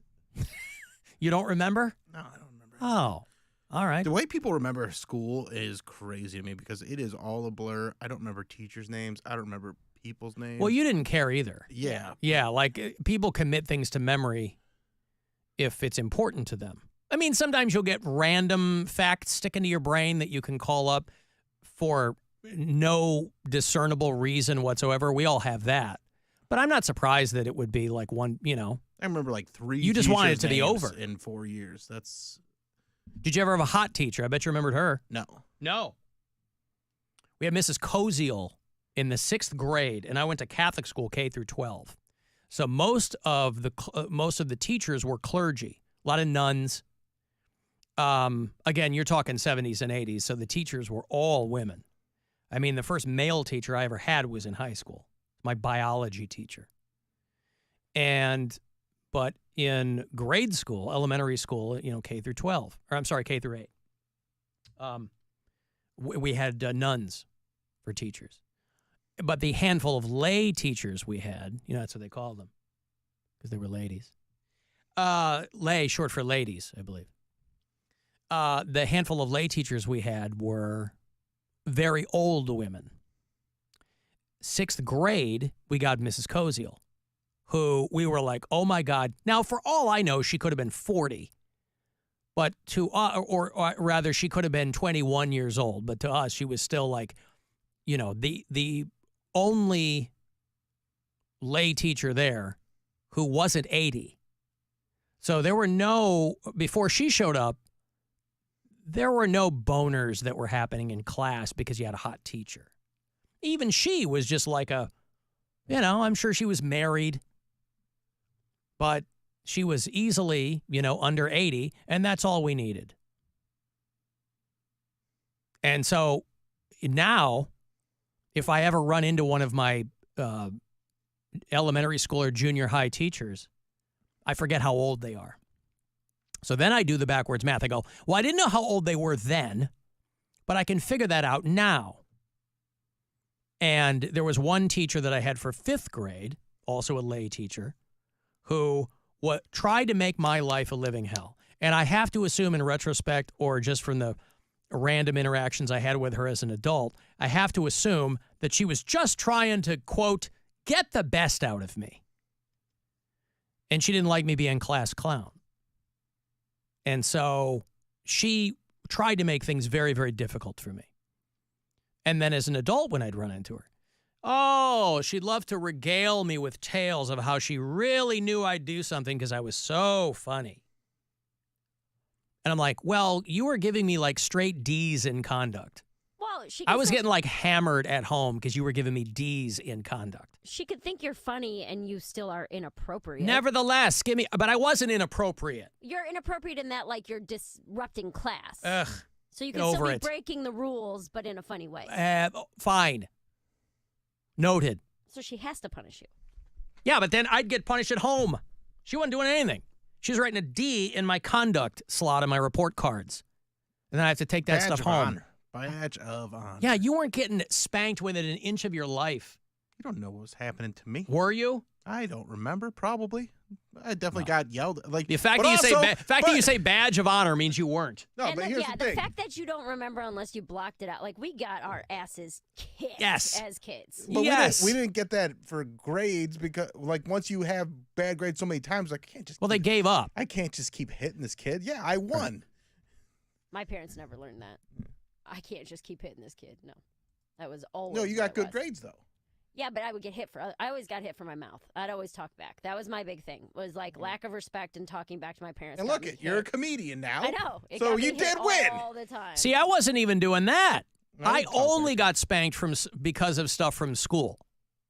Because I got straight A's, and then I was bored. So I'd be trying to make people laugh or do so. I was never getting in trouble for stuff at home.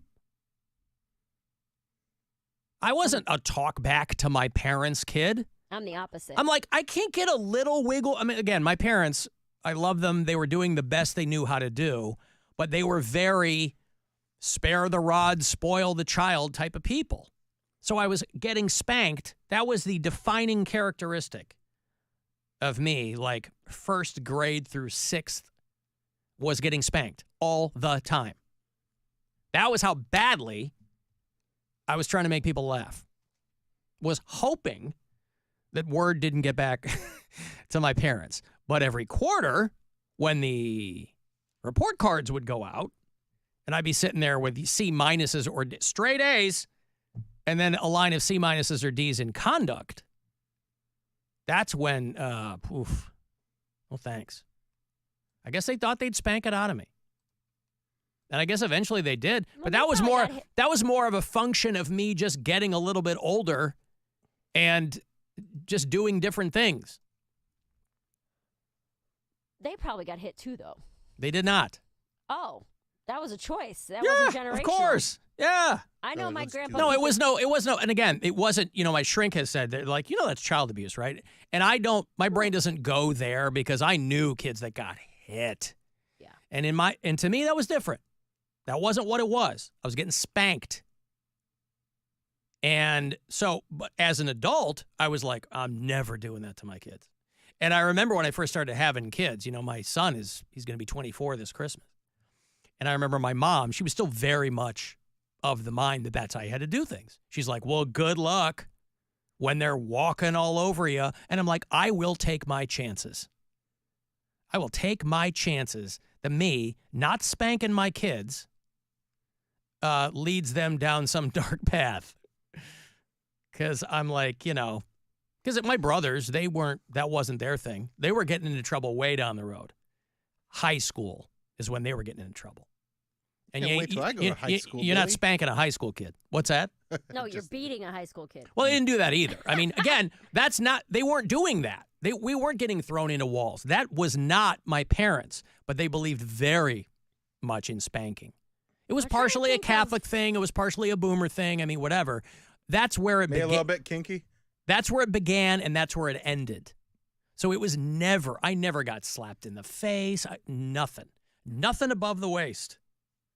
I got spanked. And yeah, we got spanked belts, and then we got hit with everything. Nah, there was a paddle. spoons. There was a paddle with the string and the ball cut off, and it was in the linen closet at the end of the hall. We had wooden spoons, and then those started breaking, and my mom's like, "Hey, Jim, stop using the spoons. I'm tired of buying spoons." We got hit with I'm trying to make these giant pots of food for these 5 kids. I got nothing to stir it with. Hands, belts, Hot Wheels tracks were a popular one in our we did house. not have that. Shoes, we'd get whatever was nearest. I was going to say, it sounds like throw it at us. your house, whatever was in proximity to them, they would. They would grab and either throw at us or hit us with. No, yeah, my we didn't have parents anything never like threw that. anything at us. Oh, No. constantly. We also never talked back to our parents either. Right. Like that never ever happened. I mean, it would not even have occurred to me to it's talk hard back to my too, parents. though, because I don't think That's why I was acting up in school. Either of your parents really fought with each other, though, did they? Like No. in front of you guys? Nope. So that's the difference, is that my parents were constantly screaming at each other. So I think that taught us this is how you talk to communicate. people. Yeah. If you have a problem, you scream at someone. And I'm like, well, this is what you're teaching me. So why am I getting smacked in the face because I talked back? That's how you talk to mom, you know? Right. Good point. No, I fully understand that That would logic. get you smacked. Yeah. What are you just turning the mirror on me? No. Right, exactly. You want me to do something better? How dare you, child? You will speak when spoken to. Yeah, we were not exactly taught good communication skills. Right. No, but that's a line of logic you can follow. Yeah. I think my parents were just like, I say my parents, it was my mom. My dad was working all the time, right? My dad wasn't spanking me, it was my mom. And I don't begrudge her that as an adult. I've never had a conversation with her about it because it was a long time ago. But it will instill some things in you.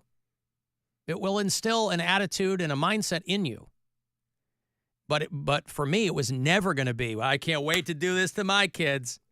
Never, ever, ever. Revenge. I can't even fathom that. Have you ever felt in the moment that you wanted to, though? No. Like your kid was absolutely melting down or being crazy, and you're Nope. like, not like I want to do this, but I understand why my parent got so frustrated that they hit me? It wasn't a frustration. My mom was ice cold when she did it. It wasn't frustration. Yeah, she was doing it in like in the heat of the moment. response. Yeah, it was never spontaneous. It was never, because I didn't act like that at home. I didn't do anything. That's why when I first went to kindergarten and the first parent-teacher conference, when I'm 5 or 6 or however old you are when you're in kindergarten, and they sat down with my teacher, the nun, Sister Ann Benedict. Alan has a hard time keeping to himself. Alan doesn't have a lot of self-control. Blah, blah, blah. And now look at you. You're drinking salads. You don't even talk to people. Right? It's like you don't. It manifests you don't itself in the socialize. strangest You go see ways. Deadpool by yourself. Like you're cured. Yeah, sure am. But my parents literally were like, you must not be talking about Alan. You must be talking about another kid. This was utterly foreign to them because I was such a good kid at home. And so that was their entree into the next, 6 or 7 grades of my academic career because I just could not control myself. I was trying to impress girls. I was trying to make people laugh. So, it was nothing ever anything crazy. It's just my parents, in their mind, were like, well, if we don't take care of this now, it's going to get out of control. You got to learn to respect authority now, which is why I despise authority as an adult. Your behavior in school affected your grade? You got a conduct grade. You had all of your academic grades. I don't think we had that because You didn't get some people got plus or minus. I wish to God, but this was Catholic school in the 70s and 80s, so they were very big on corporal punishment. Ours was like I was getting kicked out of class constantly. I was in detention for an entire semester. My desk in English class was outside of the classroom because I couldn't leave people alone. But I had straight A's. So I don't know that either it wasn't reported or my parents didn't care. If they're like, hey, man, you're getting an A. I don't really care how you're getting it. My parents would have been thrilled with that. But I don't know, or it wasn't included in that. I'm sure it was in the notes. Hey, dumbass can't keep her mouth shut. Dumbass. Smart ass. Smart ass can't, more than anything. Good grade. You know what's going to be a good palate cleanser, Mary? What? Some hot celebrity gossip. Oh.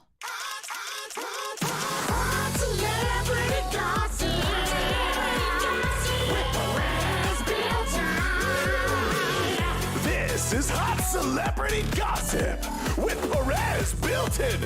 Ooh! Oh, a bunch of naughty little boys and girls out there that want some hot goss paddled on their ass. Let's start things off. Zac Efron had a scary moment. He was swimming in Ibiza, and he jumped into the pool, dove in, and hit his chest on the bottom, and sucked in a bunch of water and nearly drowned. He was rushed to the hospital. He's fine. And according to inside sources... Whoop, hold on. Inside sources. It gave him an idea to do a sequel for one of his most popular movies coming soon. High School Musical. Oh, well, it's called I Peaked in High School Musical. Oh, yeah. Faux shiz. There's an Olympic swimmer. A lot of swimming stuff today. He slept on the streets as a protest to the Olympic Village. He said that the accommodations were wretched and he might as well just sleep on the streets because it's going to be better. And the Olympics responded, according to inside sources. Inside sources. The head of the Olympic Village said, hey, you may not like these accommodations, but there's people from places that have never seen accommodations this nice. People that are from terrible places like Michigan and Pittsburgh. Oh, yeah. Faux shiz. You mean Americans? Yeah. Yep. Yeah. Well, specifically Michigan and Pittsburgh. Because obviously Ohio's nice. And finally, Chet Hanks Faux shiz. is killing it on The Surreal Life. He's got like a little flirty thing going with one of the, I don't remember her name, like something Kate or something. I don't know. She was a Real Housewife or something. And people are really liking Chet Hanks. And according to inside sources, they're planning on bringing back their sex-charged dating shows like Flavor of Love and what was the Rock of Love, but it's going to be for Chet Hanks and it's going to be called Hanks for Nuttin'.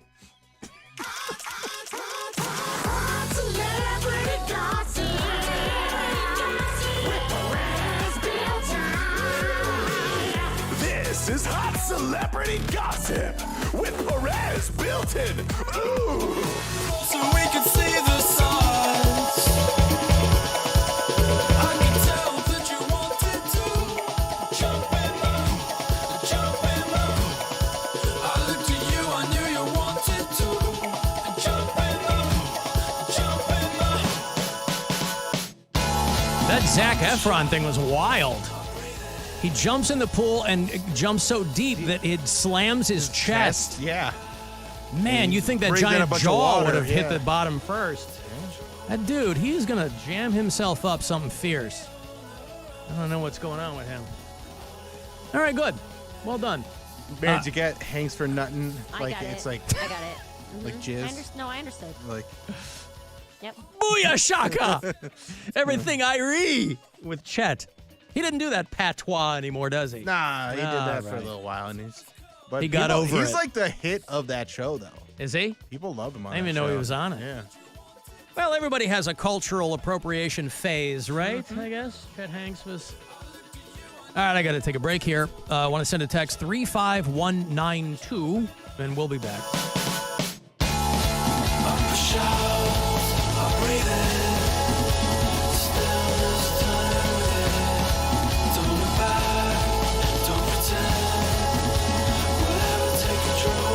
The Alan Cox Show on 100.7 WMMS. And everywhere you go on our free iHeart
Buzzard. The home of the Buzzard. Buzzard. This is 100.7 WMMS. Cleveland. Hello, we're glad you're here. If you need assistance or just have a question, our associates will be glad to help you anytime. Call the Alan Cox Show. 216-578-1007 or 1-800-348-1007.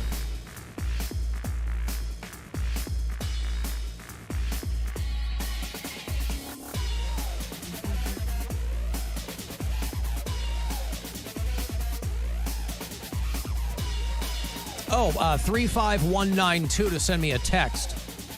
AlanCoxShow.com. If you opt to watch the program and see our shining faces today. Who's assisting now that we're back live today with video? Walter Hendinger. Not Walter.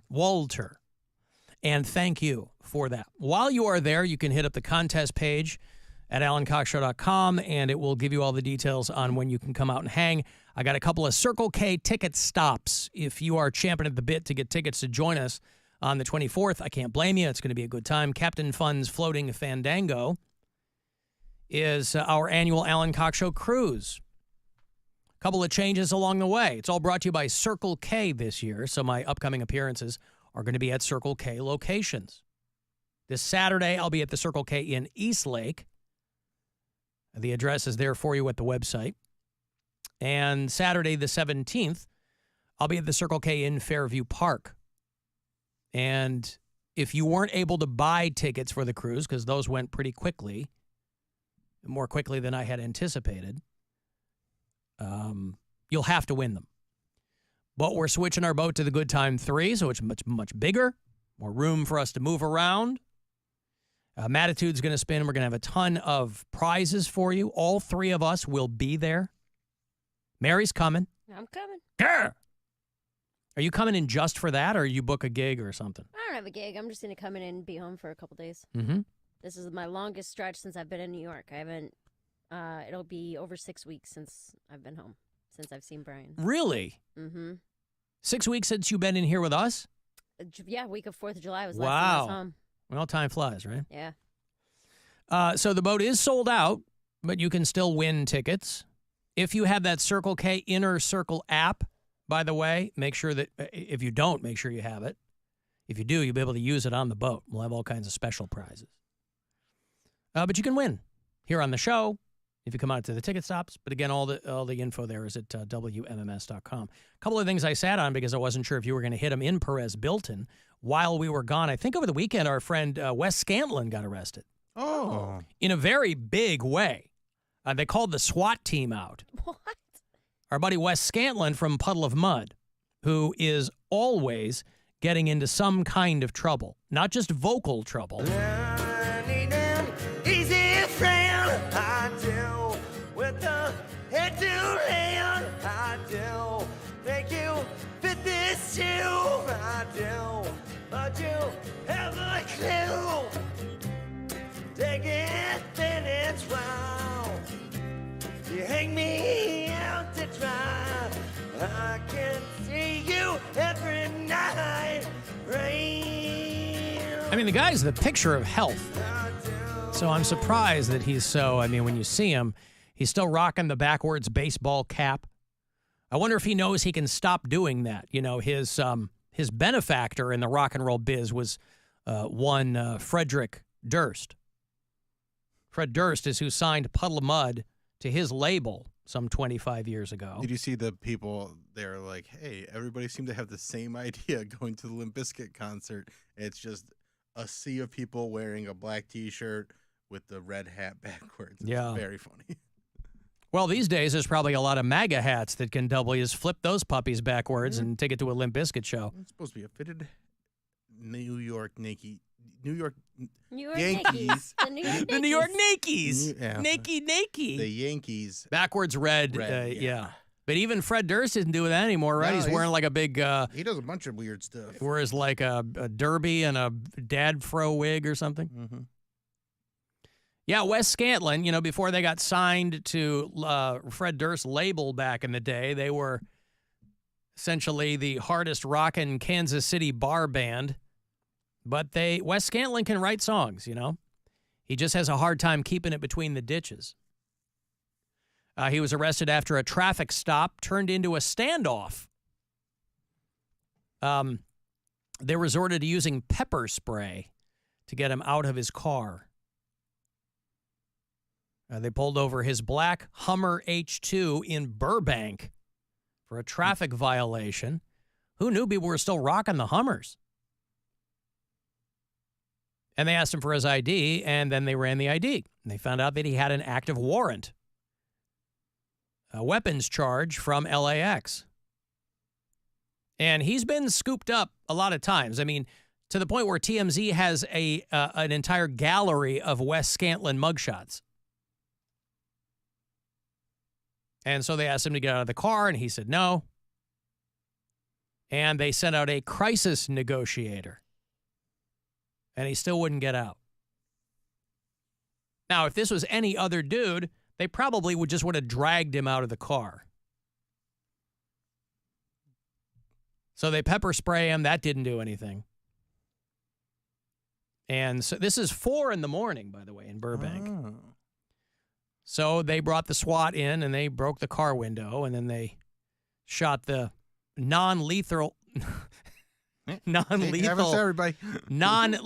pepper balls. See that 5 times. They got a pepper ball. They finally got him to surrender and exit the car. He had to get his eyes flushed from the cops' pepper balls. In the end, I guess he was okay. So they booked him for the outstanding warrant, and then they slapped a resisting arrest charge on him, and he's got a court date 2 weeks hence. So our friend Wes Scantlin, who has not been here in a number of years, the last time he was here, we were still out in Independence. A Puddle of Mud was playing the Odeon. And I just remember that because at the time I didn't realize the Odeon was putting on shows. So I was like, well, there must be some kind of mistake. But October 29th, 2021 is when Wes Scantlin was in studio with us. So there's no way to know how long ago that was. Would that be like 8 years, Mary? Something like that. October 29th, 2021. It's 2026 now? 2024 now. Do you see he did have a statement after he was sprayed with the pepper spray? What was that? Everything's so blurry. Oh, Bill Squire performing live. Where? Flaherty's this Sunday. Flaherty's? Hilarities. Oh, I've heard of that place. Yeah. I was going to say, the bar down the street? Oh, that's Flannery's. Was that Flannery's? Flannery's. Flaherty's? Hilarities. No, is where Hilarities you're this performing. Sunday. Sunday night. The Reverse Crowdwork Show is back. So get tickets at BillSquire.com. That's where you stand with your back to the crowd and you look into a mirror? No. Oh. It's not that. Wouldn't that be great? That would be good. I think so. You're looking at them through, like, you wear a bike helmet, but it has those dental mirrors that they wear on the side, and then you look and see who's behind you, and then you start, I'm sorry? The audience just asks me questions, and then I riff funny answers. We did it once before, and it was great. Got some... you should get Mary into that. Mary did it... she asked never me a did question. it. She asked me a question. I've never heard that before. Uh-huh. I'm sorry? And I got different comedians asking me questions this time. It's going to be fun. Okay. BillSquire.com. Why? What did he say when he got the... Everything's so blurry. Blurry. Right. Oh, because that's their song, Alan. Uh-huh. Yeah, that is their song. Also, our pal Corey Feldman. We showed some video of this before we left. I'm not sure where this is. It's a festival. It wasn't Lollapalooza, I don't think. But it's a festival somewhere. I think it was out in New York. Okay. There were people from a popular podcast that has beef with Corey Feldman out at this show, and that's actually how I saw this. Who has beef with Corey Feldman? Isn't it like Bobby and them? No, I mean adjacent. Okay. I know, because I saw Robert Kelly put some video of him up there on his Instagram. From what I know, it's guys on the Legion of Skanks podcast, which is like Louis J. Gomez, Big J. Okerson, and Dave Smith. Well, Bobby's going to be back in here in a few weeks.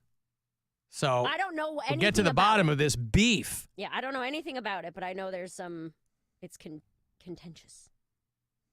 Well, Corey Feldman, the clip that we played for you last week was him yelling at his drummer.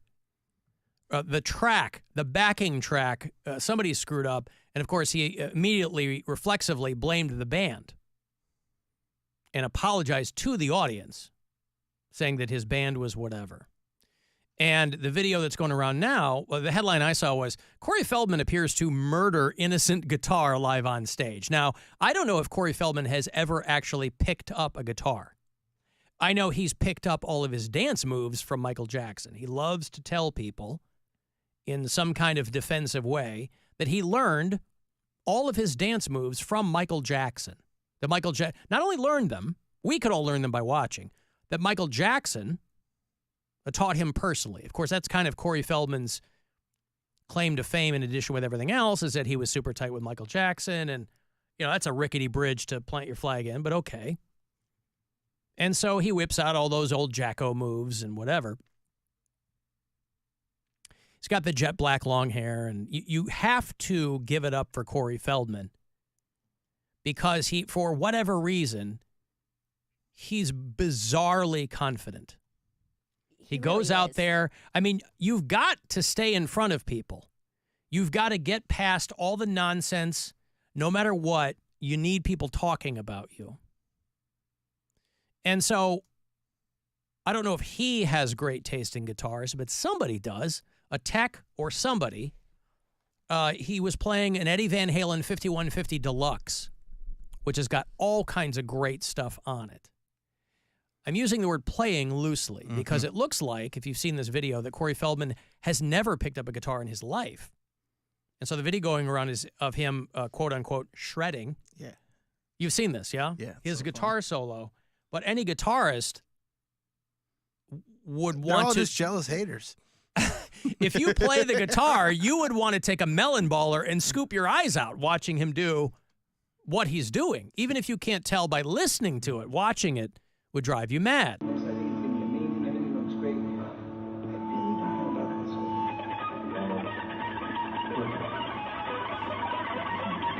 Then he's making the faces and he's looking out, but he's not doing anything. Take that, John Mayer. Is this Brian who calls us? Is it actually been Corey Feldman the whole time? And so then he's just kind of plucking and he's up picking and all this kind of stuff, and very strange.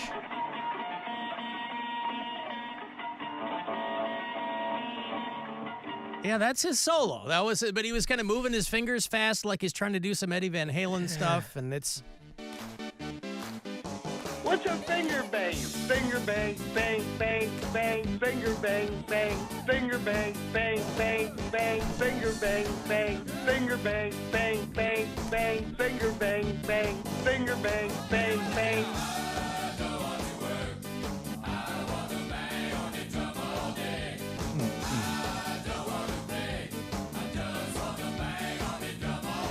I want some Brian guitar, right? That we can compare. Bang, bang, bang, bang. I ain't talking.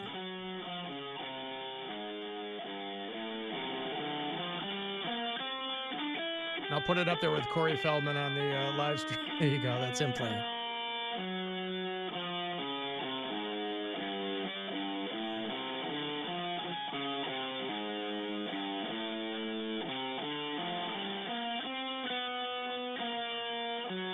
Oh, man, that's good, right? And it just keeps, the best part, it keeps going and going and going.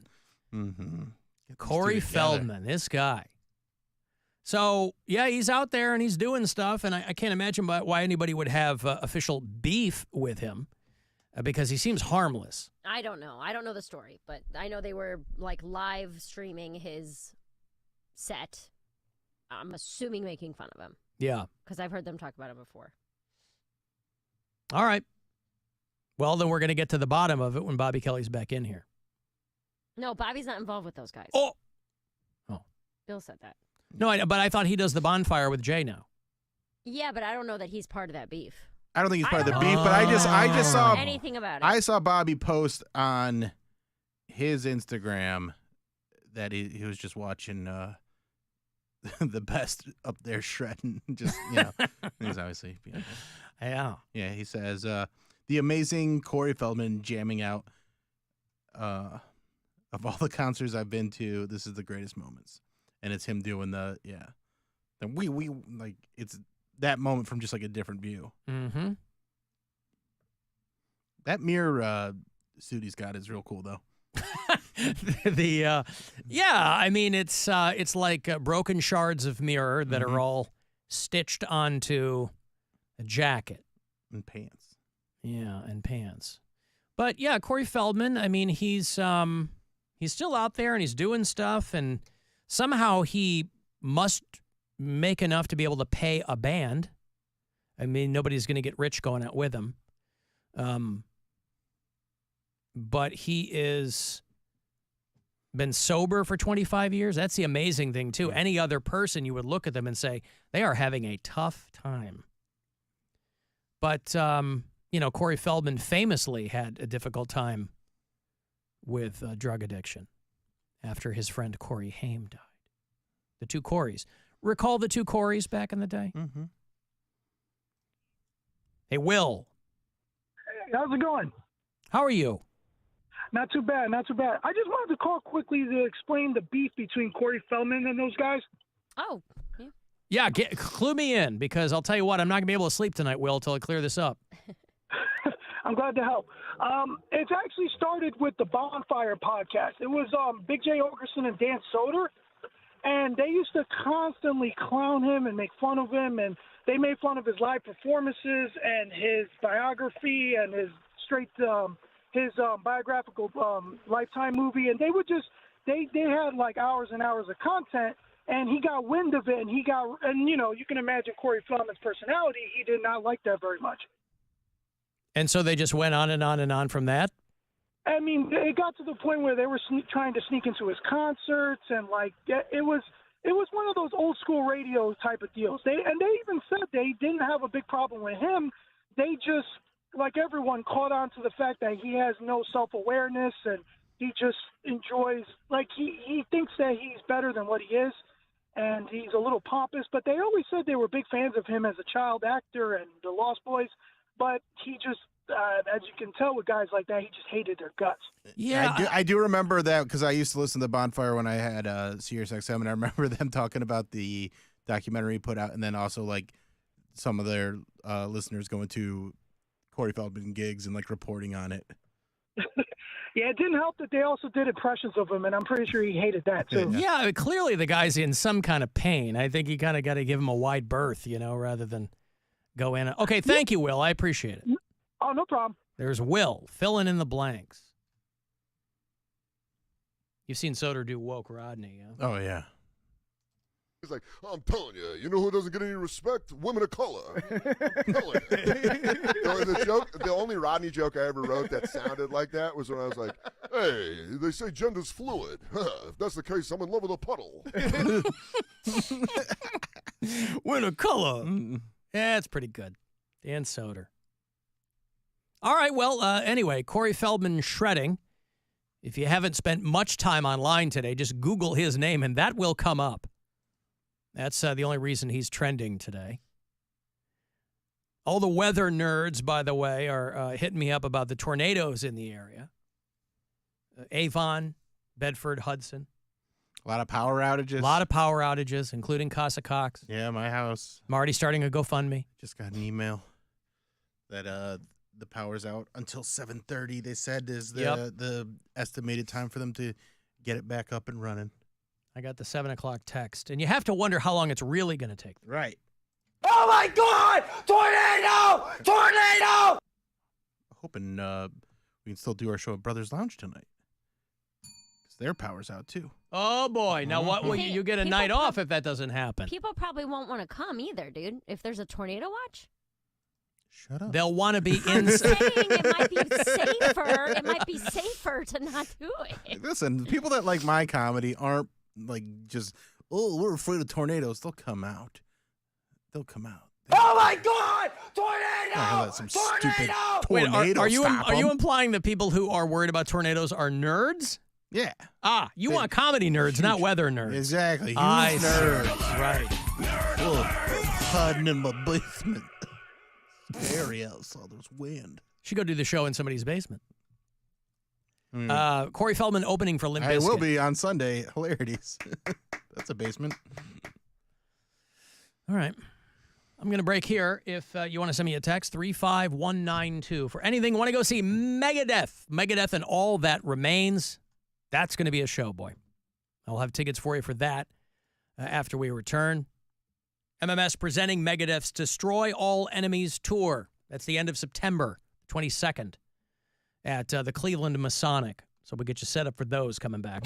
This is the Alan Cox Show. Everywhere on our free iHeartRadio app or whatever smart device you have. Just tell it to play the Alan Cox Show on iHeartRadio.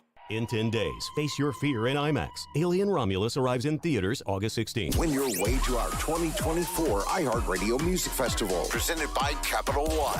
Starring Big Sean, Camila Cabello, Doja Cat, Dua Lipa, Gwen Stefani, Halsey, Hozier,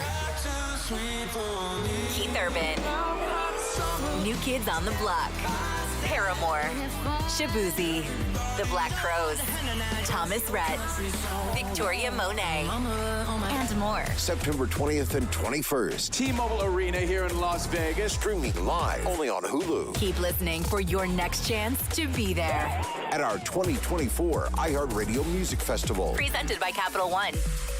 Capital One is the proud presenting partner of the 2024 iHeartRadio Music Festival, bringing great products, rewards, and services to its customers. What's in your wallet?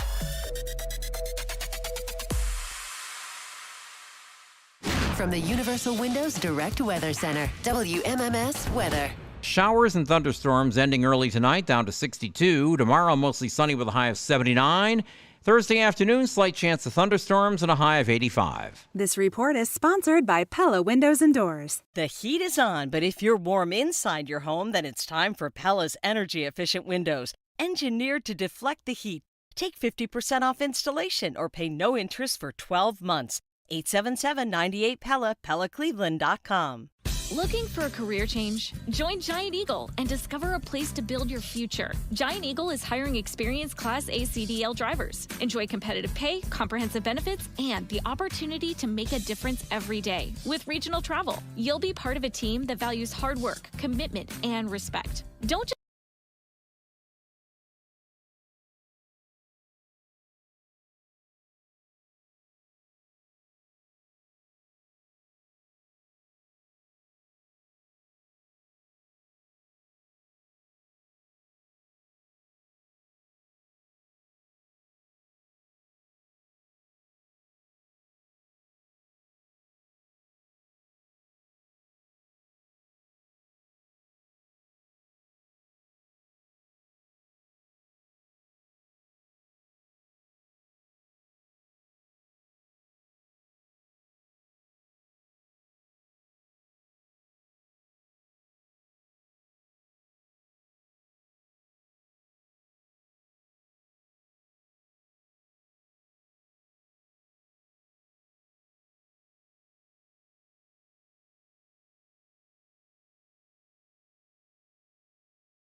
drought is over for the Americans. The 800 still belongs to the one and only Katie Ledecky. Scotty Scheffler adds gold to his green jackets. Bring the summer games with you from your phone to your car or wherever you listen. Open the free iHeart app now and enable push notifications for live updates from Paris. iHeartRadio, the exclusive audio home of NBC's coverage of the 2024 Paris Olympics. It's time to give stuff away. It's time to give stuff away. 'Cause I love you, Alan. And it's time to give stuff away. All right, I want to go see Megadeth. WMMS presenting Megadeth's Destroy All Enemies Tour with special guest All That Remains from Springfield, Mass. Sunday, September 22nd. It'll go down at Temple Live over at the Cleveland Masonic Auditorium. The tickets, info, everything else, go to Ticketmaster.com. Megadeth. You never know when Dave Mustaine's going to call it quits. So it's always worth seeing them when they come through. So caller 10, these tickets are yours. Good luck. 216-578-1007 or 800-348-1007. Pro tip, if a cop pulls you over and they hear you listening to this, they're probably just going to let you go. Because, you know, they figured you suffered enough. The Alan Cox Show. On 100.7 WMMS.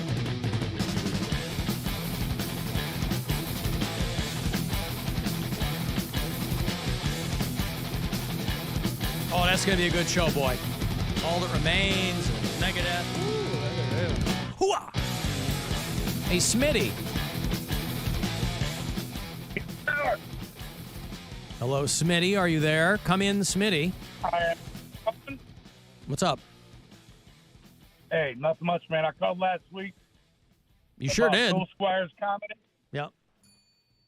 I'm calling back. I got a chance to review some Mary's comedy. Mm-hmm. And I have to say that when I was listening to Bill's, I was on a couple cocktails. When I listened to Mary, I was on a couple edibles. Mm-hmm. But I must say that I laughed, I think, the same. So I can't. They're both funny as hell. Perfect. You handled this like a real pro.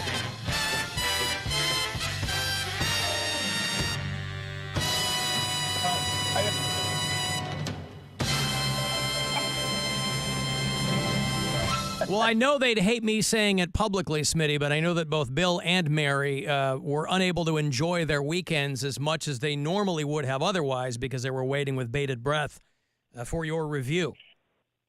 Well, I'm glad to hear that, and I would give them both a standing ovation. Well, thank you.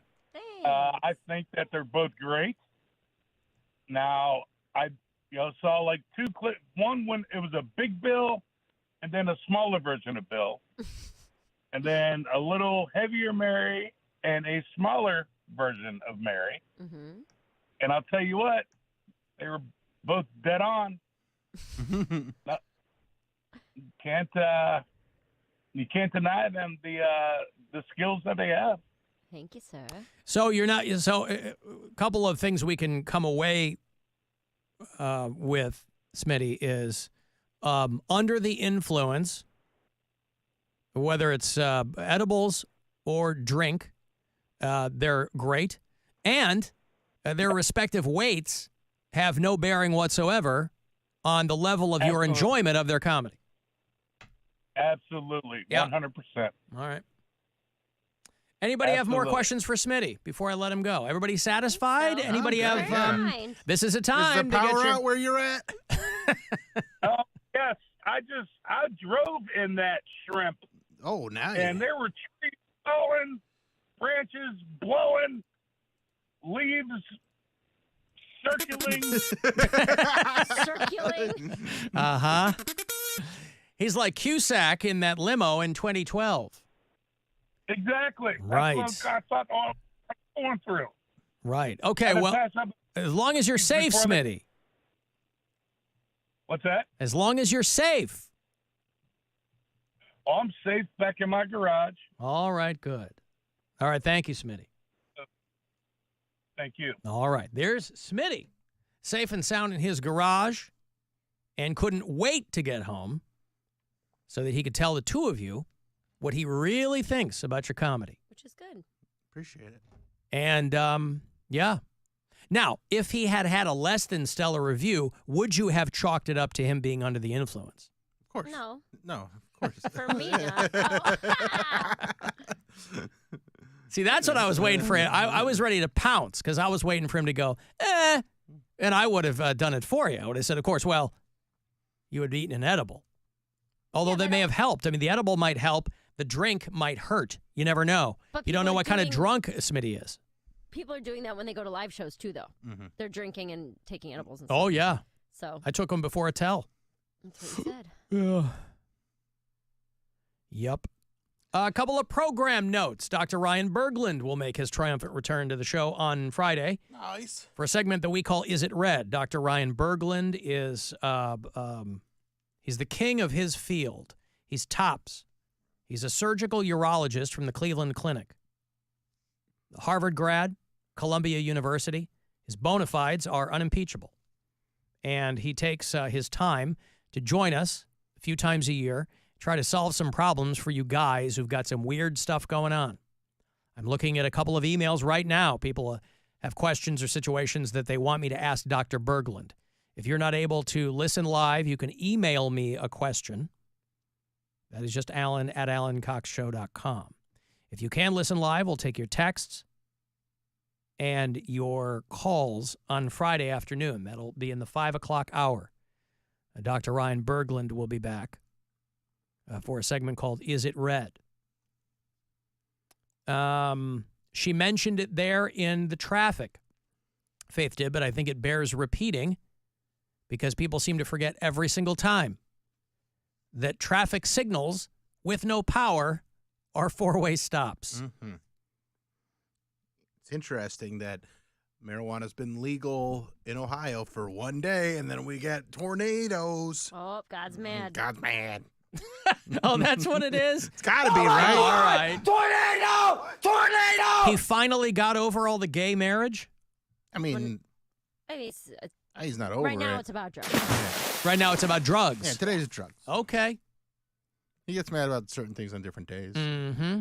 He's, and he's always doing things like, where he's like helping out some lady that was able to buy, was able to get a free lunch, and then at the same time, there's kids starving to death. But she's like, oh, I was blessed. 9 confirmed tornadoes in just Northeast Ohio.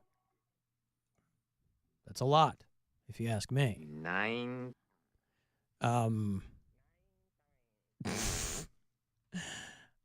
Okay. I don't see. Well, let's see here. Is there a list of them? No. Okay. Just that there are 9 of them confirmed. You were looking at video of the roof of the Brook Park Rec Center getting pulled off. That was crazy. There's a place out near us called Bay Arts, which is right near the Huntington Beach area, and they got all tore up. So a lot of people dealing with things right now. You know what's going to make you feel better? Talking to Brother ADX. Hey, how the hell are you guys, man? Tornado! Oh, yeah. Hey, this guy just talked about he was standing in his garage. I'm actually standing in my garage right now. I was going to break out a little guitar solo for you guys. You guys ready? Now, is this going to be Corey Feldman level, Brother ADX? He's not listening.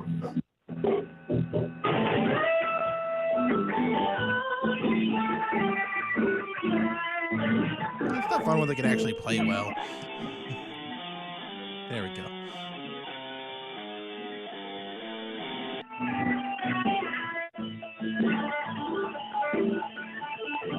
In this place with a new set of eyes can make you feel lost in this paradox with thoughts of doubt that does not need to exist once someone takes the lead and reaches out. Driving myself crazy over here. Mm-hmm.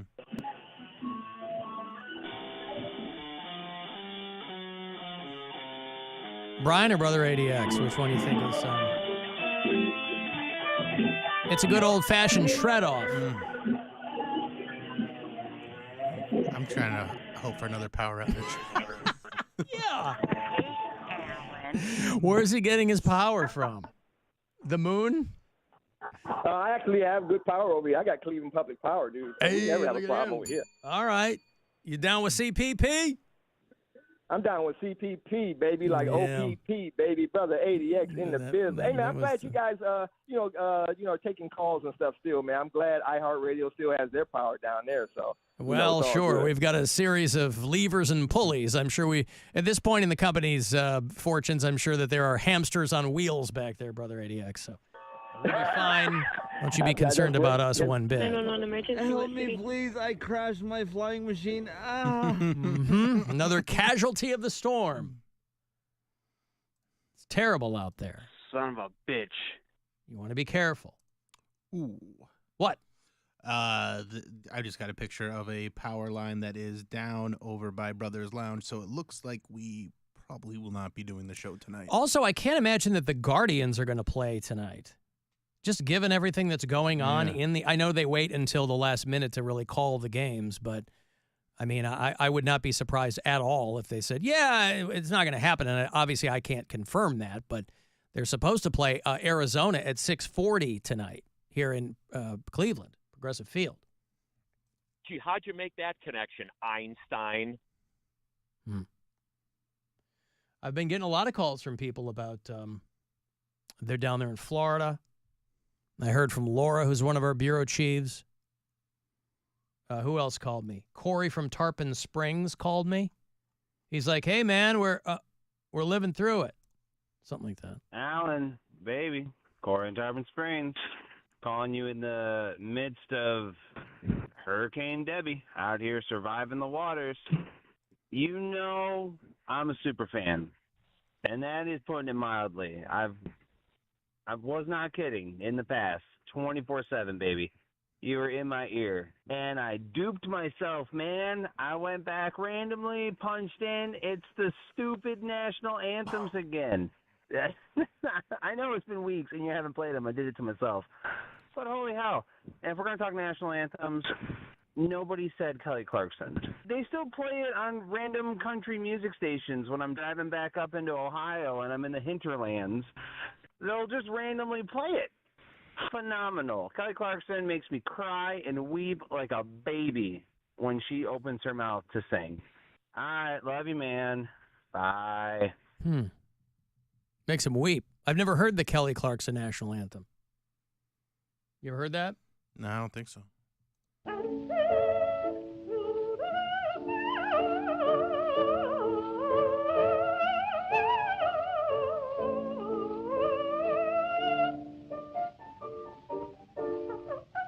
Doesn't even sound like the national anthem. You sure that's Kelly Clarkson? I don't think so. Well, I don't think so either. You sure? Pull it right off YouTube. Kelly Clarkson sings the national anthem. I don't know about that. Hey, you want to go to Las Vegas? How about that? Get away from all this Michigas and get yourself out to the T-Mobile Arena. That's where we're having this year's iHeartRadio Music Festival. It is the weekend of September 20th and 21st, Friday and Saturday, to be precise. Got the Black Crowes and Paramore and Hozier and Halsey. She's foxy, although she recently said that she regrets coming back to perform for people. So I guess place your bets on her making it to September. But nevertheless, we'll fly you out, put you up, get you tickets to the whole thing, you and a pal. There might be some spending cash in the mix there as well. It's all going to air live on Hulu.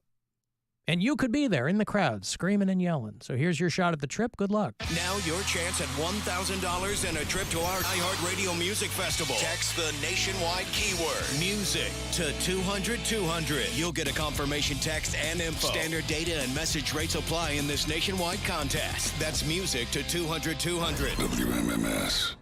Oh, my goodness. So dramatic. I just got a picture from the manager over at Brothers Lounge. There will be no show tonight.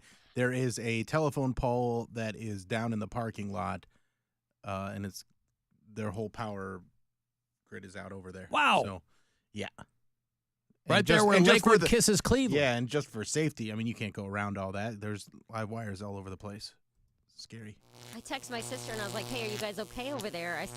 Someone said, "What happened to the Brook Park wreck?" And she's like, "What happened to the Brook Park wreck?" And I'm like, "Apparently the roof got ripped off." She's like, "Yeah, we're fine.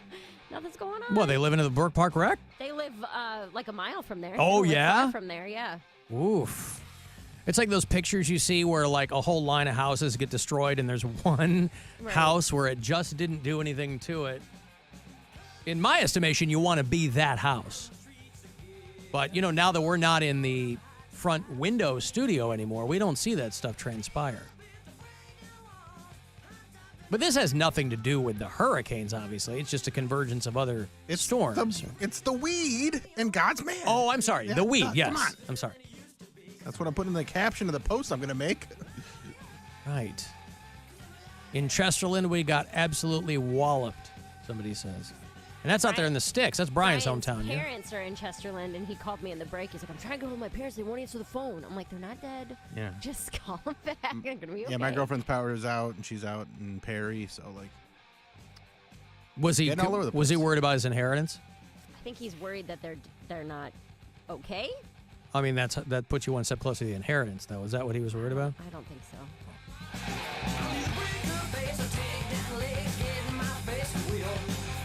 You guys want some wiener news? We haven't done wiener news in a long time. Let's lighten the things up.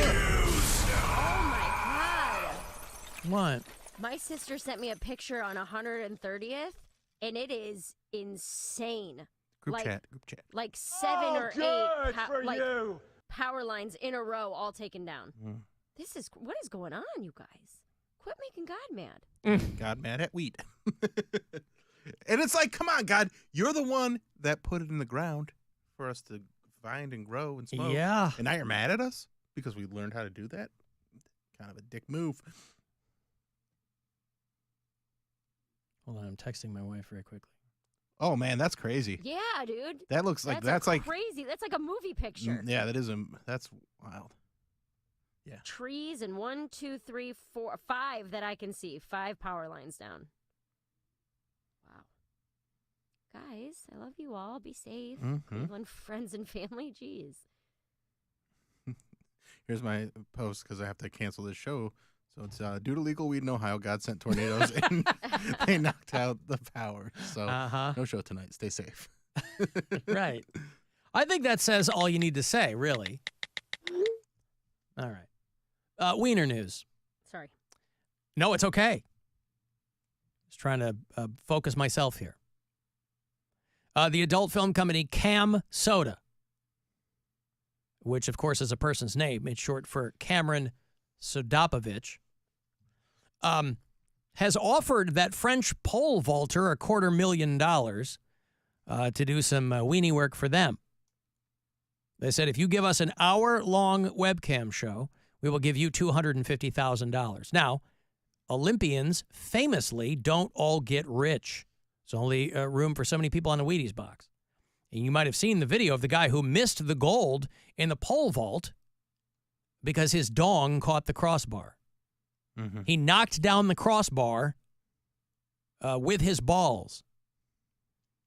And Anthony Amirati, pole vaulter for Team France. Cam Soda says they will shell out $250,000 if he gives them a little flippy-floppy on camera. That's no small amount of money. It's a lot of money. Yeah. For an hour? Yeah. That's also a long time, though. Well, Cam Soda always throws money at people who go viral. Like, remember the girl who flipped out on the plane telling everybody you're not real? Yeah. No, that MFer's not real. Yeah. They threw her some money. They're like, hey, because why not? Get them some press. The person will invariably turn it down, at least at this level, But, those people, these pole vaulters, they really have to fine-tune their performance. They've got to get every little bit of themselves over that thing, and his twig and berries got in the way there, and you might have seen that piece of video. But there's money on the line, serious money on the line from Cam Soda. Also in Wiener news, there is an influencer named Jada Wada. You seen Jada Waita's video? No, but what a name. She's Lil Baby's baby mama. At least I assume that's what BM means. Yes. Lil Baby, of course, a rapper. And she went viral because she was on Twitter saying that sex doesn't count if it lasts under 3 minutes or you use a condom. When she was talking to, I don't know if she was doing a chat with people or what. Cheat respectfully. I messed up my 2-year celibacy for 3 minutes. It don't count. It don't count, girl. 3 minutes, anything under 3 minutes don't count. And if you use a condom, it really don't count. You good. You can still say you celibate. You can still say you're celibate if it's under 3 minutes and if you use a condom. And I'll tell you what, it's the carnal equivalent of the 5-second rule, is essentially what she's saying. And I was fine when she said nothing under 3 minutes because there can't possibly be dudes popping in under 3 minutes. You are wrong. Really? Yeah. There's dudes popping in under 3 minutes. Yes. Oh, there's guys popping Is in it 30 the first seconds. time they've ever had sex? Might have been a while. They might not. They might really like A be super while? into you. It could be a lot of things. Okay, well, anyway. But the condoms don't count either? Because that is going to drop my body count precipitously. I think it's just for women. It counts for men. I mean, always. well, okay. I mean, I get it for her. If your livelihood is based on getting knocked up by rappers, you're going to need that raw nut. Like, I get it. That's the sound of a slot machine paying out if you're banging Lil Baby. He's going to put a, say it with me, Lil Baby in you. Sorry, I didn't say it with you. But I mean, you know, this November, Veterans Day, my vasectomy will be 2 years old. And in 34 years of effing, I pulled the goalie precisely 3 times. That means, according to Jada Waita, none of my other sex has counted. And that's going to... If she's correct. Is there any way to find out if she's correct? I think it's a case-by-case basis. Oh, thank God. Whatever you believe. Oh, thank God. Oh. I take most of my medical information from Jada Waita. You should. Well, I do. During my first hoe phase, I said that didn't count if you had used a condom. And why is that? If you're in a hoe phase, don't you want to use condoms? No, you mean she's saying, it she's didn't saying count? her number doesn't go up up. my number because I used a condom. So if but under 3 minutes? I mean, that happens. 180 seconds. There are guys going in 180 seconds. There's no reason for you to be this surprised by that. That is 1,000% like accurate. Yeah, I guess you're also not sleeping with men, so. But it shouldn't be that much. You don't know what I'm doing on the weekend, Mary. Well, then you would know if you were It sleeping. doesn't count. Yeah. Yeah, okay. Under 3 minutes. Listen, you'd know. Yeah. I'm just like, you've got to be kidding me. All right, well, there it is. Your wiener news. Wiener News. I have to take a break here. If you want to send me a text, 35192 for anything there. You can watch live still, if you like, at AlanCoxShow.com. The Alan Cox Show on 100.7 WMMS. And everywhere you go on our free iHeartRadio app. We got stuff. You want stuff. Win stuff. This week at WMMS.com. Register to win a pair of tickets to see Green Day with the Smashing Pumpkins, Rancid, and the Linda Lindas Sunday, September 1st at PNC Park in Pittsburgh. Register to win and get more info at WMMS.com. In 10 days, face your fear in IMAX. Alien Romulus arrives in theaters August 16th. iHeartRadio. Olympics update. U.S. women's soccer advanced to the gold medal match today, beating Germany in the semifinals. Team USA will face either Spain or Brazil on Saturday. Meanwhile, Americans failed to medal in individual equestrian jumping. Oh, no. The last jump, you could see a little hesitation going in. American runner Cole Hocker upset the field to win gold in the men's 1,500 meter with an Olympic record time. For NBC NBC's live coverage from Paris. Search Olympics on the free iHeartRadio app. Your afternoon drive is brought to you by the Ken Ganley Auto Group, Ohio's #1 automotive retailer. When you get out on the highway, you'll find that you never know what's waiting for you just around that bend or across that beautiful horizon. And on your journey, you'll find that full and empty are just states of mind until they aren't. And when that happens, you'll find Pilot waiting for you just off the exit. So stop by for some strong coffee, delicious food, and take 10 cents off every gallon of gas when you use the My Rewards Plus app at any Pilot location. Pilot, see you out here. Terms and conditions apply. And the greatest swimming machine we've ever seen rolls on to another gold here in Paris. Simone Biles, the Olympic all-around champ. Hear all the exciting moments on the free iHeartRadio app, the exclusive audio home of NBC's coverage of the 2024 Paris Olympics. The $99 Cedar Point Gold Pass is back. You can get unlimited visits this fall and all of 2025 at America's Roller Coast. You'll also get thrills of all sizes, splash-tastic fun, free parking, and Hallow weekends. It's all for our lowest price of the season, just $99 plus applicable taxes and fees. Online only. Get your 2025 Gold Pass and start planning your visit at cedarpoint.com. That's cedarpoint.com. Hey, what are you doing up on the step stool? About to clean these light fixtures. The whole family's coming over, and if there's even a speck of dust in the house, my abuela will find it. Here, I got a Swiffer duster to help with that. A Swiffer what? A Swiffer duster. It has this cool extendable handle that reaches 6 feet to get high and low, with fluffy dusters that easily trap and lock dust. So, no more step stool? No more step stool. Easily trap and lock dust from hard-to-reach places with the Swiffer duster. Love it or your money back. Keep trying, keep striving, keep chasing your dreams. And when you're ready to take that next step, come to Cuyahoga Community College. Gain in-demand job skills or earn a transfer-friendly degree. We can even help you launch your own business. And Tri-C won't slow you down. So don't stop. Keep moving forward to better skills, a better job, and a better life. Tri-C, where futures begin. Classes begin August 26th. Visit tri-c.edu. It's Mattress Firm's semi-annual sale and clearance. Save up to 60% on a wide selection of quality mattresses at every price. Plus, score a free adjustable base with a qualifying purchase. Hurry and stop by Mattress Firm today. Spectrum Internet has enough speed to handle all your needs, so you can work, game, and stream with speeds up to a gig. Plus, Spectrum's advanced Wi-Fi provides enhanced security for all your connected devices. Get Spectrum Internet with fast and reliable speeds, starting at just $29.99 a month with a 2-year price guarantee. Visit spectrum.com/internet for you for full details. Offer subject to change, valid for qualified residential customers only. Restrictions apply. There's a mountain range 800 feet below the surface of the Pacific Ocean that submarines must navigate in total darkness. Thousands of miles away, Kendra builds equipment that guides these vessels safely.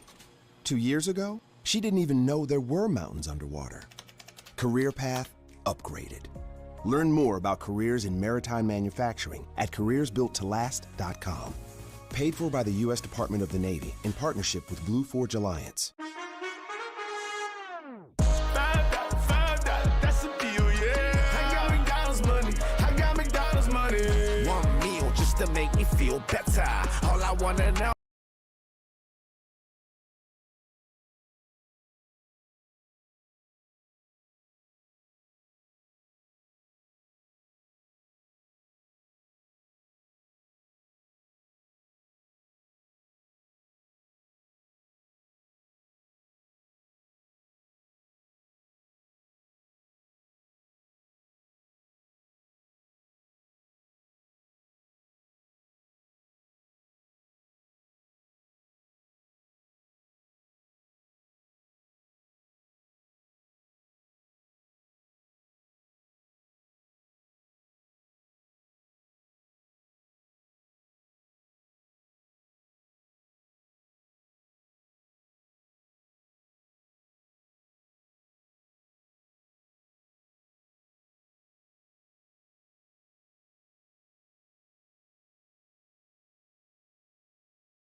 Buzzard. The home of the Buzzard. Buzzard.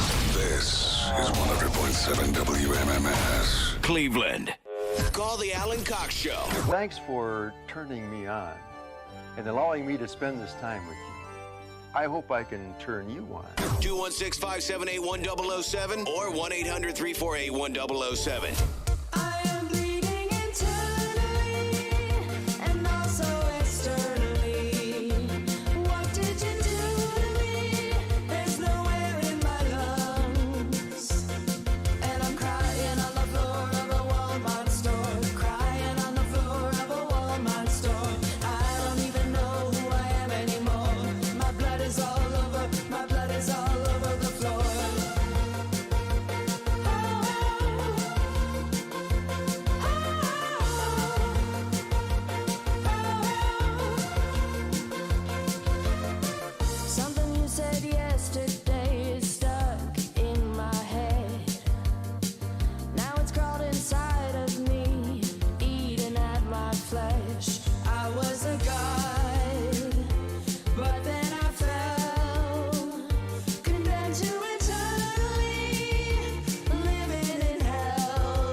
God, people texting me these fast nut stories, boy. They're depressing.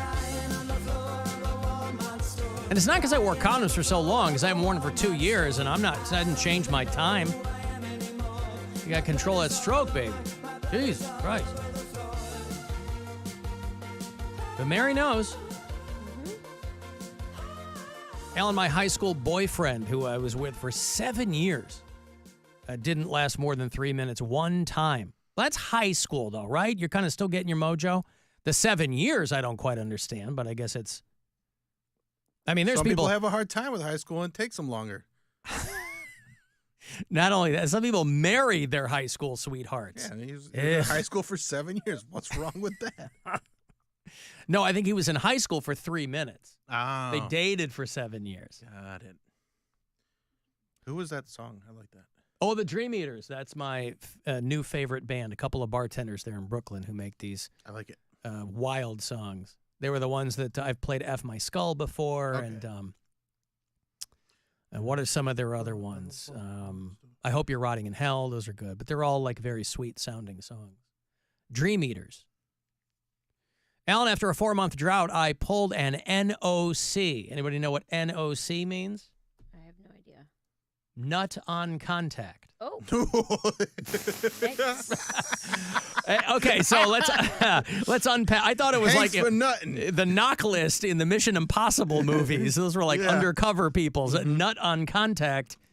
So unpack that. That's what they were doing? Yeah. That's what Tom Cruise was trying to stop. So he's jumping on Oprah's couch. The knock list is in the open. The nut on contact list is in the open. It's in the open. A 4-month drought. Okay, I was thinking 4-year drought. These are all the people that nut on contact. That's right. Stay away from them. I don't want to be on that list. Don't out them.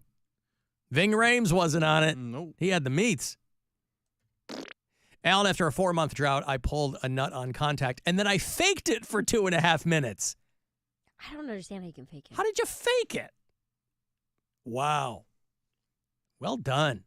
You need to teach a class on that. That's making just thinking of trying to keep going makes me feel weird because it's so sensitive when you have right. I mean, I faked it a couple of times in the condom years because you can do it then. You can't do it otherwise. But I faked it a couple of times. What, you just spit in the condom? Huh? Spit what? You spit into the condom and be like, hey. No. No. See? No. Load in there. I wasn't showing and telling. You tie it up and you put it back in the package and you toss it. Alan, I once had a female friend who would badger me, almost harass me to sleep with her. So one night we were driving back from somewhere. I told her to pull over. And I might have lasted 2 minutes and she never bothered me again. Yeah, be careful what you wish for. Somebody else pointing out if it takes longer than 30 seconds, you're doing something wrong. Yeah, there's a lot of guys married to their trad wives out there, I'm sure, who don't expect anything. You get your nut and move on, but that's not really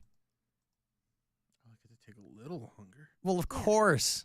But I'm also not in the camp of people who are like, oh, you don't need we it to be- bang for an hour. Yeah, no, I'm no. like, You like- Well, I'm set no, with, not like, not that either. Nobody's enjoying that. I like 15 to 25 minutes. So I'd there's say. a 10-minute wiggle room. Yeah. Because even that's a long time. Because I would say 25 For minutes wiggle is a room. long time. Yeah. Okay. All right.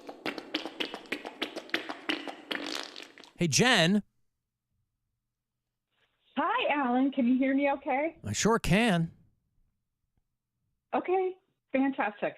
First, I'm going to say hello to Mary. I love you so much. Hi, love you too. Okay, now I got to get to Bill, okay? Uh-oh.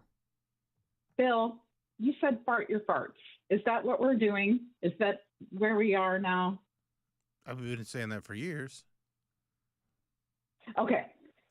So I just started a new job at a very prominent university here downtown, and I Wait, near woke downtown up, Cleveland? put on a beautiful. I can't. No. Wait a second, Jen. You're all of a sudden you're squirrely. We're trying to get we're trying to Okay, fine. paint a picture here. Fine, Alan. I'll tell you. Ohio University, but a downtown office. And I wore this beautiful all white suit today. And following Bill's advice, I did a fart your farts in my car on the way to work. and there's no problem. Yeah, and there was no problem at all. End of story, end call.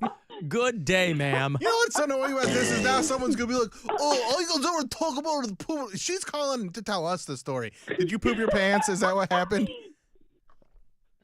Well, okay, so kind of I pooped my pants. So I walked in. So here's what's crazy. So I walked in and I said, good morning, blah, blah, blah. And then one of my coworkers immediately saw the back of my pants. Covered me. Jen, was this like was it like a pantsuit? Was it a romper type situation? Was it a blouse and skirt? What was the... Jen, do you live in a Farley Brothers movie? No, it was a beautiful pantsuit. Yeah. So, like, I was done. I was ready. It's fart your farts, not poop your poops, by the way. First of all, it takes quite a bit of balls to call a pantsuit beautiful from the jump. But okay, well, I'll allow it. Well, Given the you trauma better you've allow it, endured because today, I'm telling okay. you, I looked amazing. Yeah, I believe it. I believe it. I believe it. Pre-fart, you looked amazing. But I have to tell you, so this coworker, like, this is my second day of work. She comes in, she puts her own hoodie around my waist and says, lady, we got to clean you up. And oh my God. And all I kept thinking was, Bill, fart your farts. And I'm never going to do it again. Bill, you're on my list. All right, just don't be I have in to my drive car. home. I'll be on your list. Just don't be pooping in my muscle car. Yeah. Especially with such a weak pelvic floor. You got to be careful there. You got to fart your farts, Apparently. but good grief. How many children have you had, Jen? Only two. All right, well, that's enough to blow it out. Did you have a backdoor visitor this weekend or something? Like, why? What's going on there? You don't got a good clench? Well, you know what? I'm going to have to ask my husband. Maybe like something while I was sleeping and I didn't know. I don't know. I'm going to have to ask him. I have a feeling you'd know, Jen, if... But yes, all I could think of is as I was driving home. So I had to drive home, clean myself up. Mother of God. Oh, this is so gross. Second day of work, and all I can think of was Bill going, fart your farts. Never, hey, audience, don't trust your farts. I never said. I think you can that's trust sweet. Every fart. The first thing she thought of was you. That's so nice. If you're an adult and know how to fart without pooping your pants, fart your farts. But if you're like Jen, who just is like, oh, we'll see what happens. Yeah. You know what? Don't bring this Maybe on that- my yes. to me. This is Nope. this is Too late, between Bill. Too Jen. late, Bill. Jen, listen for a second. This is between you and your butthole, and I am not responsible for either of those two entities. Now, Jen, was your friend who tried now. to, was your friend, coworker who tried to help you out, was she the only one? Did she catch it right away so that, like, you're not now that lady in the office? Yeah, well, she did catch it right away, but I thought I would just own it and say I made my mark, quote unquote, in the office, like, because they're gonna do their thing. Because I had to drive home with her hoodie wrapped around my waist in my car, and so now I owe her a new hoodie. I'm never wash it and giving give her it back. that hoodie back. Wash it and give it back. Ew, And you said no. you go to you teach at OPU University. No. Oh God. Home of the Bob Splats. At least Jen has a good sense of humor about it. At least she hopefully hasn't ruined your life. Oh, listen, as soon as I left to go home, I called my husband crying, and he said, "This is funny. Just own it." So I called everyone that I care easier about, said than and done. I'm I got to calling tell you. guys now. Yeah, easier said than done. I know he was probably trying to put you at ease, but boy, I have done that before, and there was no one around. I did it in You pooped your pants? Yeah. Yeah, it was when I was on the air in Chicago, and I had quite a bit to drink, and I had to have the guy pull over, and I pooped in a darkened Dick's Sporting Goods parking lot, and I was on my way. I was on my way to I had an appearance, and then I was set to meet Gwen, who I had only had one previous date with her, so I was on my way to my second date with Gwen, and my gosh. so I got all the way home, and fortunately the bar was in my neighborhood, and I ran home, threw away my jeans, and kind of took a quick waist down whore's bath, and got back to business. Oh. But it's not fun, and to do it in the office or adjacent to coworkers, that I hope you get that friend of yours or that coworker an edible arrangement or something for assisting. I told her I am buying her a whole new hoodie. I'm going to get her a gift card, everything. Like, Yes. Yeah. I'm Yeah. totally. Okay, well, I was going to say I it could have been just wanted to worse, but share. I don't know how it could have been, Jen. So I'm glad that you're able to find some humor in it. Yeah, yes. I'm just telling Bill, don't fart your farts. Trust your farts in a way, because apparently I didn't do it right. I don't know. Bill, you just went too hard. Come on. Not everyone, though. better. Not everyone, Do though, Jen. Not everyone is in touch with the finely tuned machine that is their body, like Bill Squire. And also, Jen, you wore a white pantsuit. You got to understand that when you're wearing a white pantsuit, there's different rules. If you're wearing a white pantsuit, you don't fart your farts. You don't eat pizza. You don't eat anything. Yeah, you don't eat anything. You don't do anything. You don't wear white pants. Well, okay, so that's a lesson learned for me. Mm-hmm. But yeah, dude. If only this had been after Labor Day, it wouldn't have been an issue. Right. All right, Jen. All right. Thank you. Bye, It's good to be Bill Squire. It always feels right when he's in the spotlight. I'll tell you what, she's out there and she's working at OU and walks in. Thank goodness her coworker saw her. Man. And I imagine if you're trying to teach, I imagine the students aren't back quite yet, but if they had seen that, should never live that down. Did she say, though, that she was a professor? I got the impression that maybe she's just kind of She working. said she just worked there. Yeah, in that's an right. administrative capacity, Good right? point, Like good point, yeah. she walks in there and a white pantsuit. A white pantsuit. That's a bold choice. Gotta get it in before Labor Day. Whether or not you're farting your farts or not, white pantsuit is just bold. You have to hope everything goes right all day long. All day long. I forget bodily functions.